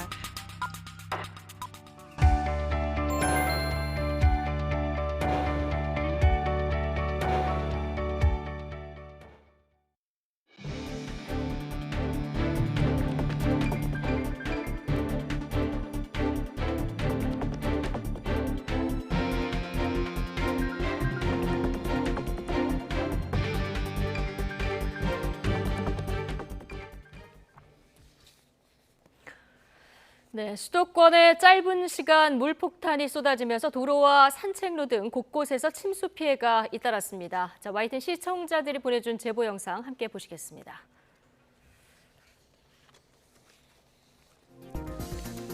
자, 버스가 마치 강 위를 달리는 듯한 모습입니다. 도로가 물에 잠긴 걸 버스에 탄 시청자분이 찍어 보내준 영상인데요. 제보자는 YTN과 통화해서 버스와 달리 승용차들의 경우 지나가지 못하고 유턴해서 빠져나오는 상황이었다면서 하교하는 학생과 학부모들이 횡단보도를 못 건너서 급히 피하는 모습도 보였다고 설명했습니다. 네, 이번에는 신축 아파트 공사가 한창인 서울 개포동으로 가보겠습니다. 재건축 아파트 공사 현장에서 토사가 흘러나온 건데요. 도로가 온통 흙탕물로 가득하고 인도까지 지금 물이 가득 들어차 있습니다. 제보자는 시공사와 구청에서 아무런 조치가 없어서 위험했다 이렇게 전하고 있고요. 무릎까지 물이 찬 상황이었다고 밝혔습니다. 자, 지하차도 역시 비 피해를 피해갈 수는 없었는데요. 차 건너편 지하차도 깊숙한 곳에 이렇게 물이 고여있는 모습을 보실 수가 있습니다. 배수구가 막히자 지하차도에 물이 넘친 건데요. 하행선만 통제됐는데 상행선 차량들도 거북걸음을 해야만 했다고 전해왔습니다. 늘 많은 차들로 붐비는 사당역 사거리입니다. 버스와 차들이 물살을 가르면서 위태롭게 지나가는 모습이죠. 제보자는 YTN과의 통화에서 화면에는 보이지 않지만 저기 도로 한쪽 맨홀 뚜껑이 들려있는 매우 위험한 상황이었다고 설명했습니다. 자, 이번에는 서울 대치동 주변 탄천의 모습 함께 보시겠습니다. 불어난 물에 어디선가 쓸려 내려온 부표가 둥둥 떠다니고 있는데요. 그리고 떠내려가는 쓰레기도 볼 수 있습니다. 나무는 강한 물살에 잔뜩 휘어져서 또 위태로운 모습도 보실 수 있습니다. 네, 여기는 평소 운동하는 시민들로 붐비는 양재천입니다. 어디가 산책로가 어디가 물가인지 지금 구분이 안 될 정도로 모두 물에 잠겨 있는 모습인데요. 물 위로 솟아있는 나무를 보고서야 원래 산책로였다는 걸 파악할 수 있을 정도입니다.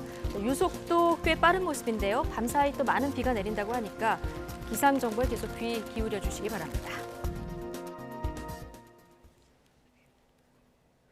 서울에도 시간당 최고 70mm가 넘는 집중호우가 쏟아진 가운데 전철 운행이 중단되고 도로나 차량이 침수되는 등 곳곳에서 피해가 속출했습니다. 네, 특히 동작구와 영등포구 일대에는 극한 호우를 알리는 긴급 재난 문자가 처음으로 발송되기도 했습니다. 박정영 기자가 서울 비 피해 상황을 정리해봤습니다. 도로는 온통 황토빛으로 변했고 인도까지 빗물이 넘칩니다. 아파트 공사 현장에 쌓여있던 토사가 빗물과 뒤섞이며 일대가 흙탕물 바다로 변했습니다. 오늘 비가 한 오후에 굉장히 많이 내릴 때쯤에 담벼락 사이에서 토사하고 흙탕물이 엄청나게 많이 나왔어요. 그러면서 하수구를 막아서 사거리가 침수가 되었고 지나가는 보행자들 무릎 이상 종아리까지 물이 찼었습니다. 서울 사당역 인근 도로는 지난해 폭우 때에 이어 또 빗물로 가득 찼습니다.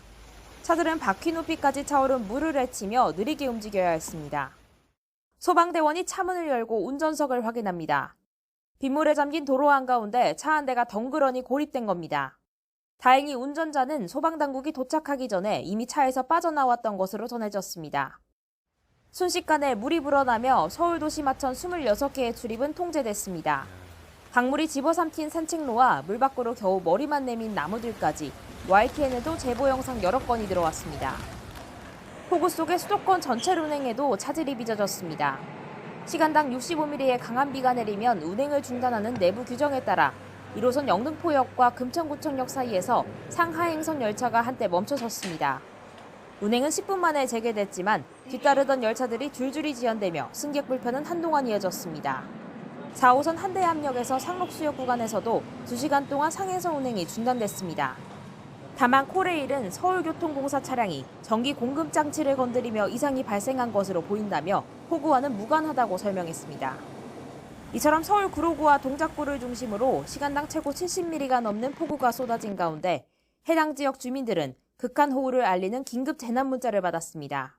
지난해 여름 집중호우를 계기로 도입된 극한호우 긴급 재난 문자에는 1시간에 50mm 또는 3시간 동안 90mm 이상의 비가 내리면 기상청이 직접 보내는데 발송된 건 이번이 처음입니다. YTN 박정현입니다.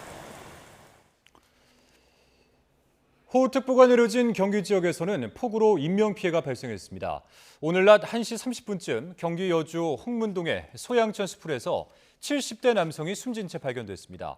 경찰과 소방은 남성이 귀가하지 않는다는 가족의 실종 신고를 받고 수색을 벌인 지 3시간 만에 시신을 찾았습니다. 또한 오전 10시쯤에는 성남 태평동 탄천 인근에 주차된 공사 차량과 컨테이너 건물이 떠내려갈 것 같다는 신고가 접수돼 소방이 차량을 긴급 이동 조치하기도 했습니다.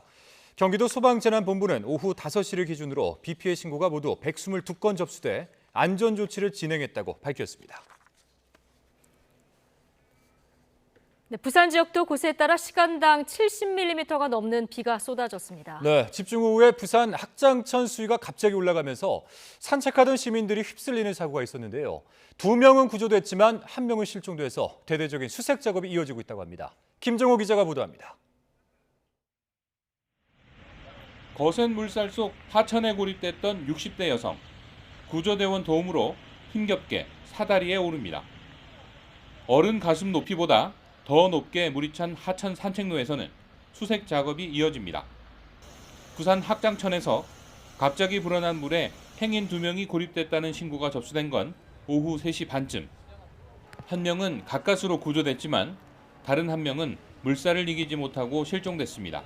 비를 피해서 화장실 안에 들어가서 119에 신고를 하고 나와보니 이미 한 분은 이까지 떠내려가 있고 붙잡고 있고 다른 한 분은 이미 안 보인 상태였습니다.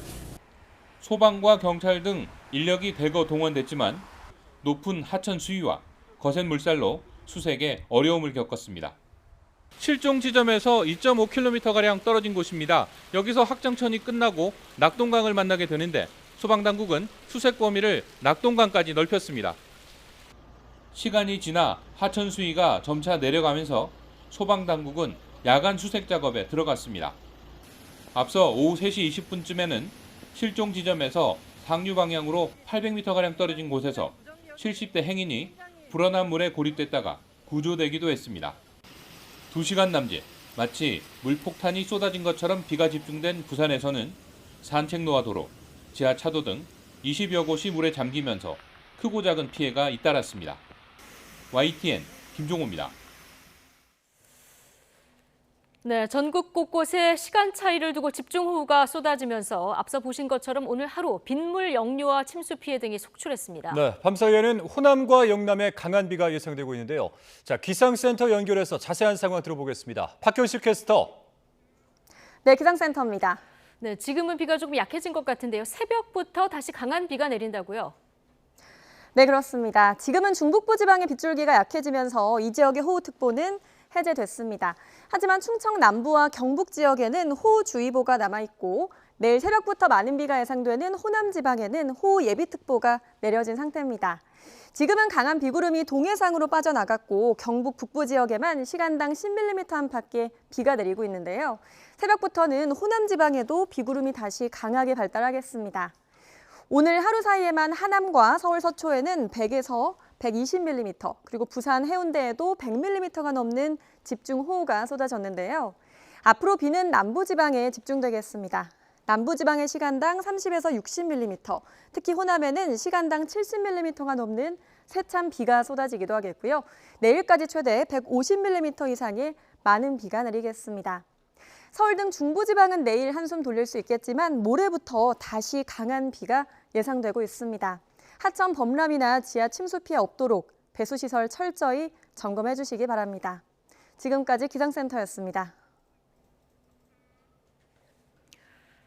TV 수신료와 전기요금을 분리징수하는 법안이 국무회의를 통과하면서 내일부터 TV 수신료 2,500원을 빼고 전기요금을 낼 수 있습니다. 한전은 전기요금만 내더라도 단전 등의 강제 조치를 하지 않을 방침입니다. 보도에 박홍구 기자입니다. 정부는 한덕수 국무총리 주재로 국무회의를 열어 전기요금과 TV 수신료를 분리징수하는 내용의 방송법 시행령 개정안을 의결했습니다. 이 법안은 순방 중인 윤석열 대통령이 제거하면서 시행에 들어가게 됐습니다. 이에 따라 계좌이체 등으로 직접 전기요금을 내던 고객은 별도의 신청 없이 청구서에 적힌 계좌에 전기요금과 TV 수신료를 구분해서 입금하면 됩니다. 고객이 전기요금만 납부하면 TV 수신료는 미납 처리됩니다. 예금 계좌나 신용카드에 자동이체를 걸어놨을 경우 납기 마감 4일 전까지 한전 고객센터에 분리납부를 신청하면 됩니다. TV 수신료 납부용 별도 계좌는 다음 달 초에 SMS로 일괄 발송될 예정입니다. 전기요금과 TV 수신료가 관리비에 합산되는 대단지 아파트는 개별 세대가 관리사무소에 분리납부를 신청해야 합니다. 한전은 관리사무소 등에 협조를 요청할 계획이지만 시행에는 다소 시간이 걸릴 전망입니다. 시행령이 바뀌었어도 TV를 가진 전기 사용자는 수신료를 내야 할 의무가 있지만 한전은 수신료를 내지 않더라도 단전 등 강제 조치에 나서진 않을 방침입니다. 현행 통합징수체계의 틀 안에서 분리납부도 가능하게 한 과도기는 두세 달 정도가 걸릴 전망입니다. 이후 이르면 10월부터는 TV 수신료와 전기요금이 완전히 별도의 고지서로 분리징수됩니다. 하지만 징수 비용 등을 놓고 한전과 KBS 간에 분쟁이 벌어질 수도 있습니다. KBS는 수신료 분리징수로 사회적 혼란과 국민 불편이 가중될 것이라며 헌법 소원을 내겠다고 밝혔습니다. 하지만 한덕수 총리는 국무회의에서 분리징수로 국민이 수신료 납부 사실을 명확히 알고 수신료에 대한 관심과 권리의식이 높아질 것이라고 말했습니다. YTN 박홍구입니다. 네, 국토부가 서울 양평고속도로 사업 백지화 방침을 고수하고 있는 가운데 양평 주민들은 크게 반발하면서 후폭풍이 계속되고 있습니다. 뒤늦게 양평군이 주민 설명회를 열었는데 백지화를 철회해야 한다는 의견뿐만 아니라 지역 갈등 우려 등 다양한 목소리가 쏟아졌습니다. 김다연 기자가 전해드립니다. 양평군이 최근 백지화 논란에 휩싸인 서울 양평고속도로 관련 주민 설명회를 열었습니다. 2년 전 예비 타당성 조사를 통과한 고속도로의 원안과 변경된 계획과 관련해 양서면 주민에게 사업 경과를 설명하고 의견을 수렴하는 자리입니다. 제가 진행을 하면서 그래도 현장에서 이 지역의 주민들께서는 어떤 의견을 갖고 있는지를 한번 듣기 위해서 오늘 자리를 만들었는데 양서면 지역은 기획재정부의 예비 타당성 조사를 통과할 당시 종점으로 거론된 곳입니다. 뒤늦은 설명회 자리에 모인 주민들은 국토부의 백지화 방침에 강한 불만을 쏟아냈습니다. 무엇보다 아무런 논의도 없이 갑작스럽게 종점이 바뀌었다며 원안대로 해야 갈등이 풀린다는 의견이 나왔습니다. 원하는 대로 하면 말이 없어. 자꾸 바꾸니까 뭐 김건희가 따 있는 대로 한다. 정쟁으로 지역 갈등이 생긴다는 우려와 함께 먼지와 소음 때문에 인근 주민들이 피해를 볼 거라는 주장도 제기됐습니다. 여기 이렇게 주민들이 많이 살고 있는데 이 주민들 머리 위로 이게 해서 우리를 이고 살아라? 그건 말이 안 되지. 이 자리엔 강상면 주민들도 일부 참석해 고속도로가 필요하다는 입장엔 동의했습니다. 하지만 강상면으로 종점 계획이 변경된 것에 대해선 정부 의견인 만큼 존중돼야 한다며 서로 엇갈린 입장을 보였습니다. 양서면 거기도 물론 많이 붐비고 밀리고 하지만은 여기도 엄청 밀려요. 이 동네도. 그래서 이쪽으로 했으면 좋겠어요, 저는. 고속도로 뚫리는 거를 기대하고 있었는데 지금 갑자기 뚫리지 않는다고 돼서 좀 아쉬운 기분이 있습니다. 무엇보다 지역의 발전과 관련한 중요한 문제가 정쟁으로 흘러가는 건 아닌지 우려하는 목소리도 쏟아졌습니다. 양평 주민들은 고속도로 사업이 오랜 수건 사업인 만큼 여야가 의견을 모아 주민들이 갈라지지 않도록 해달라고 당부했습니다. 범군민 대책위를 꾸린 주민들은 국토부의 사업 제기를 목표로 10만 서명운동과 설명회 등을 이어갈 방침입니다. YTN 김다현입니다. 출생 신고도 하지 않은 영아 유기 사례가 잇따라 적발되고 있는 가운데 이번에는 6년 전에 생후 이틀 된 아기를 암매장한 친모가 경찰에 붙잡혔습니다. 경찰은 아기를 전남 광양의 친정집 야산에 매장했다는 친모의 진술을 토대로 발굴 조사에 나섰습니다. 오선열 기자입니다. 우의를 입은 경찰관들이 삽과 호미를 들고 땅을 파냅니다.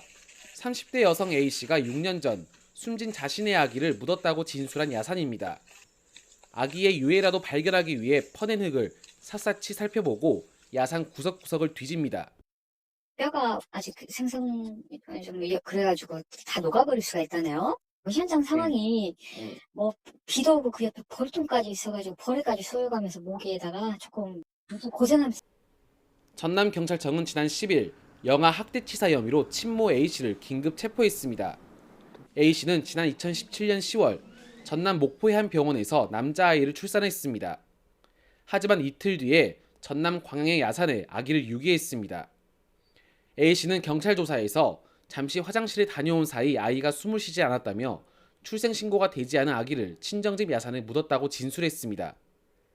하지만 A씨의 진술 내용이 계속 바뀌면서 경찰은 여러 가능성을 열어두고 조사를 이어가고 있습니다. A씨는 지자체에 출생 미신고 아동 전수조사 당시에도 친척 집에 아기를 맡겼다고 허위 진술을 했습니다. 진술이 뭐 왔다 갔다 하니까 좀 더 해봐야 될 것 같아요. 남편은 전혀 몰랐다고 그러고 있고 포렌식이랑 해가지고 다른 조력자가 있는지랑 추가 조사를 해봐야 될 것 같아요. 경찰은 아기 발굴 수색과 함께 A씨에 대한 추가 조사와 공범 여부 등을 조사하고 있습니다. YTN 오세일입니다. 라임 사태 주범으로 1심에서 징역 30년을 선고받고 복역 중인 김봉현 전 스타모빌리티 회장이 최근에 탈옥을 계획했던 사실이 들통났는데요. 항소심 재판에 출석한 김 전 회장 측은 조폭 출신 동료 수감자 꼬임에 넘어가 사기를 당한 것이라고 주장했습니다. 김혜린 기자의 보도입니다. 구치소에서 탈옥하려던 계획이 탄로난 라임 사태의 주범 김봉현 전 스타모빌리티 회장. 횡령 혐의 항소심 공판에 출석한 김 전 회장은 영화 같은 탈주극을 꿈꾸던 바로 그 재판정에서 미수에 그친 세 번째 탈옥 시도를 전면 부정하고 나섰습니다. 무리를 일으켜 대단히 죄송하다면서도 김 전 회장이 탈옥을 계획하지 않았다고 항변했습니다. 구치소에서 알게 된 동료 수감자의 꼬임에 넘어가 노란한 거란 겁니다. 폭력 조직 출신 A씨가 6개월간 지극정성으로 마음을 산 끝에 탈옥시켜주겠다고 꾀었고 김 전 회장은 자포자기 심정으로 돈을 건넸을 뿐 실제 탈옥하려던 게 아니라고 주장했습니다. 또 김 전 회장이 종신형과 다름없는 30년을 선고받고 정신병동 같은 곳에 갇혀 극단적 생각까지 하는 심신미약 상태였다며 이번 일로 재판에 악영향이 없기를 바란다고 호소하기도 했습니다. 하지만 앞서 검찰은 김 전 회장이 법원과 검찰청 구도를 약도로 상세히 정리해둔 A4 용지 27장 분량의 탈옥 계획서를 확보했습니다. 또 탈옥 시도가 임박하자 사례비를 애초 약속한 20억 원에서 40억 원으로 2배 높이고 친누나를 통해 A씨 친척에게 착수금으로 1,000만 원을 건넨 데 이어 대포차 준비에 필요한 2천만 원을 더 주려 한 사실도 드러났습니다. 검찰이 김 전 회장의 도주 계획을 도운 친누나 수사를 이어가는 가운데 교도관과 경찰, 방호 인력 수십 명이 재판정을 겹겹이 둘러싸는 진풍경도 벌어졌습니다. 수의를 입고 출석한 김 전 회장은 공판대 내 고개를 숙이거나 먼 산을 바라보는 등 자포자기한 모습을 보였습니다. YTN 김혜린입니다. 지난해 결혼 건수는 19만 2천 건으로 50년 전보다 35% 가까이 줄었습니다. 결혼이 줄면서 2020년을 기준으로 25살에서 49살 사이 남성 가운데 47%가 미혼 상태로 집계됐습니다. 여성은 33%, 3명 가운데 1명꼴입니다. 10년 전에 비해 남녀 모두 미혼이 10%포인트 넘게 늘었습니다. 나이로 보면 30대 초반이 가장 많이 늘었습니다. 이는 혼인에 대한 가치관 변화, 학업 기간이 길어지고 사회 진출이 늦어지는 영향으로 보여집니다. 지난해 출생아 수는 24만 9천 명으로 10년 전의 절반으로 줄었지만 혼외 출생아는 증가하고 있습니다. 2021년 기준 7,700명으로 전체 출생아 가운데 2.9%였습니다. 친족 가구 비율은 64.4%로 줄었고 1인 가구가 33.4%, 남남끼리 사는 비친족 가구가 2.2%로 늘어났습니다. 육아 부담과 가사노동의 성별 격차는 여전합니다. 남편이 육아휴직을 쓰는 경우는 24%에 불과했습니다. 유연근무 활용도는 도소매업 종사자가 많은 여성이 남성보다 떨어졌고 경력 단절로 기혼자가 미혼자보다 적었습니다. 가사노동 시간은 맞벌이 부부의 경우에도 아내가 남편의 3배가 넘었습니다. 합계 출산율이 0.78명, 세계 최저인 상황이 계속되면 우리나라 인구는 2041년 4천만 명대로 2011년 수준으로 되돌아갈 것으로 전망됐습니다. 하지만 추가 자녀 계획까지 포함한 기대 자녀 수는 1.68명으로 사회적 여건이 마련되면 출산율이 다소 회복될 가능성은 있습니다. YTN 이승은입니다. 퇴직금이 없는 소상공인들에게 최후의 보루 역할을 하는 노란우산 공제 해지가 올해 상반기에만 6만 건에 육박한 것으로 나타났습니다.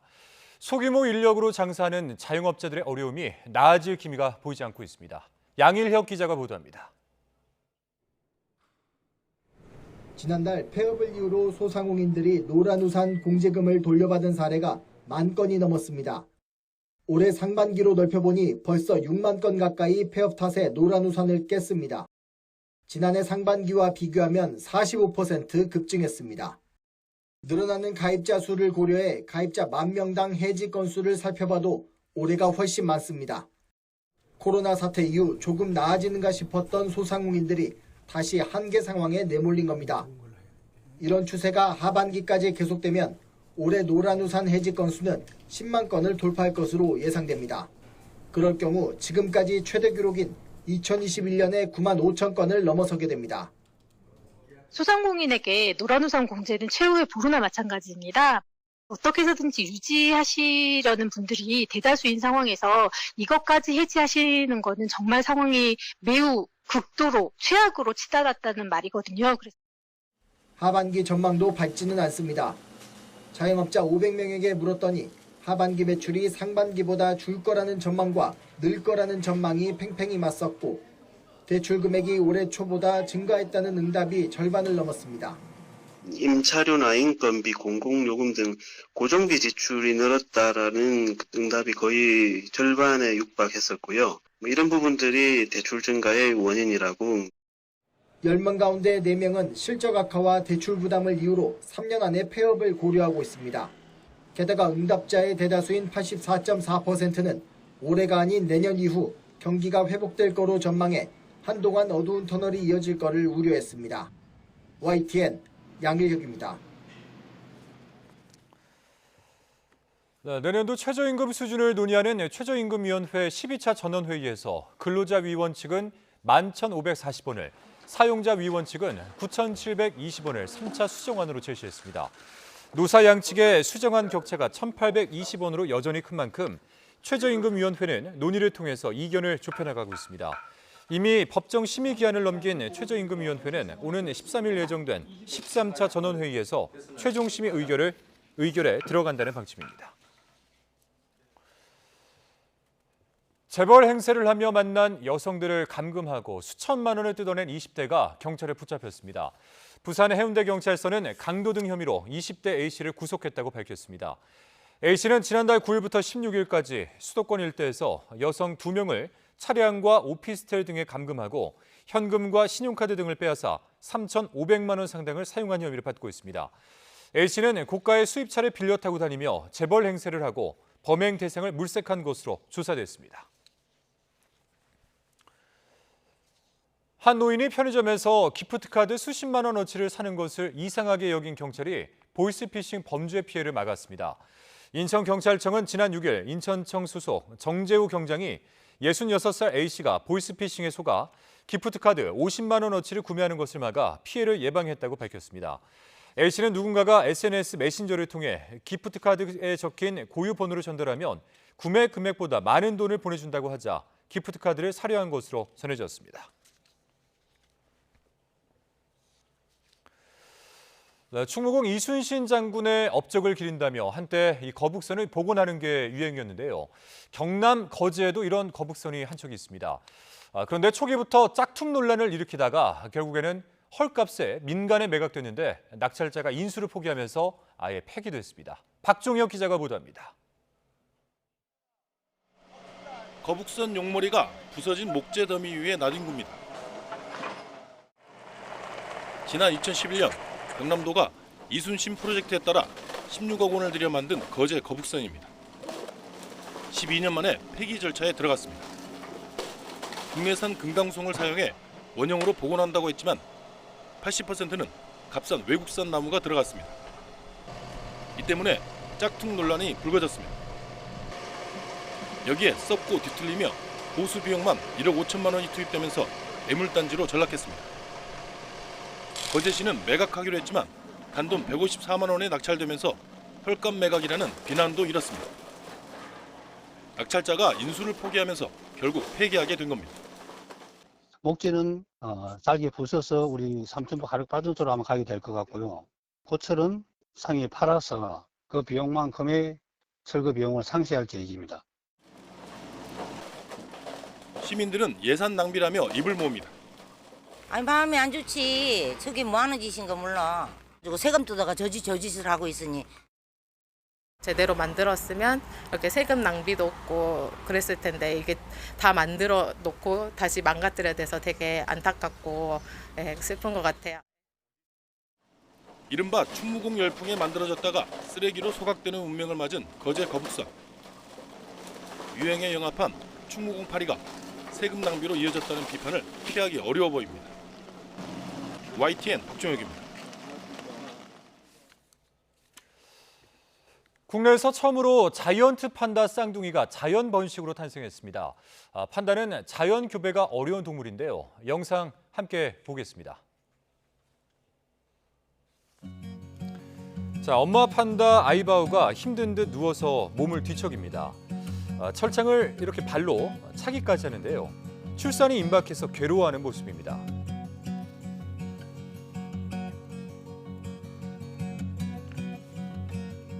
힘들어. 그래도 얼마나 잘하고 있는지 몰라, 아이바오. 너무 잘하고 있어. 1시간여 진통 끝에 쌍둥이 언니가 먼저 세상에 나왔고 얼마 뒤에 동생을 출산합니다. 한중 친선의 상징으로 지난 2016년 중국에서 온 판다 수컷 러바오와 암컷 아이바오 사이에서 태어난 쌍둥이. 둘 사이에서 지난 2020년 첫째 딸이 나왔고 3년 만에 쌍둥이가 나온 겁니다. 판다는 감기가 1년에 딱 한 번, 봄철에 하루에서 3일 정도밖에 되지 않아 자연 임신이 어려운 동물로 꼽힙니다. 에버랜드는 판다의 호르몬 변화를 분석해서 짝짓기 성공 확률이 높은 기간을 정했고 올해 2월 자연 교배에 성공한 겁니다.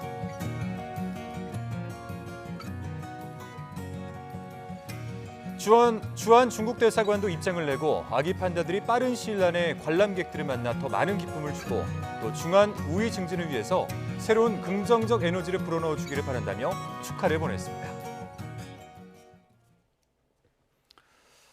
북한은 미국 정찰기 활동에 격추 위협을 가하며 배타적 경제 수역을 침범했다고 주장했습니다.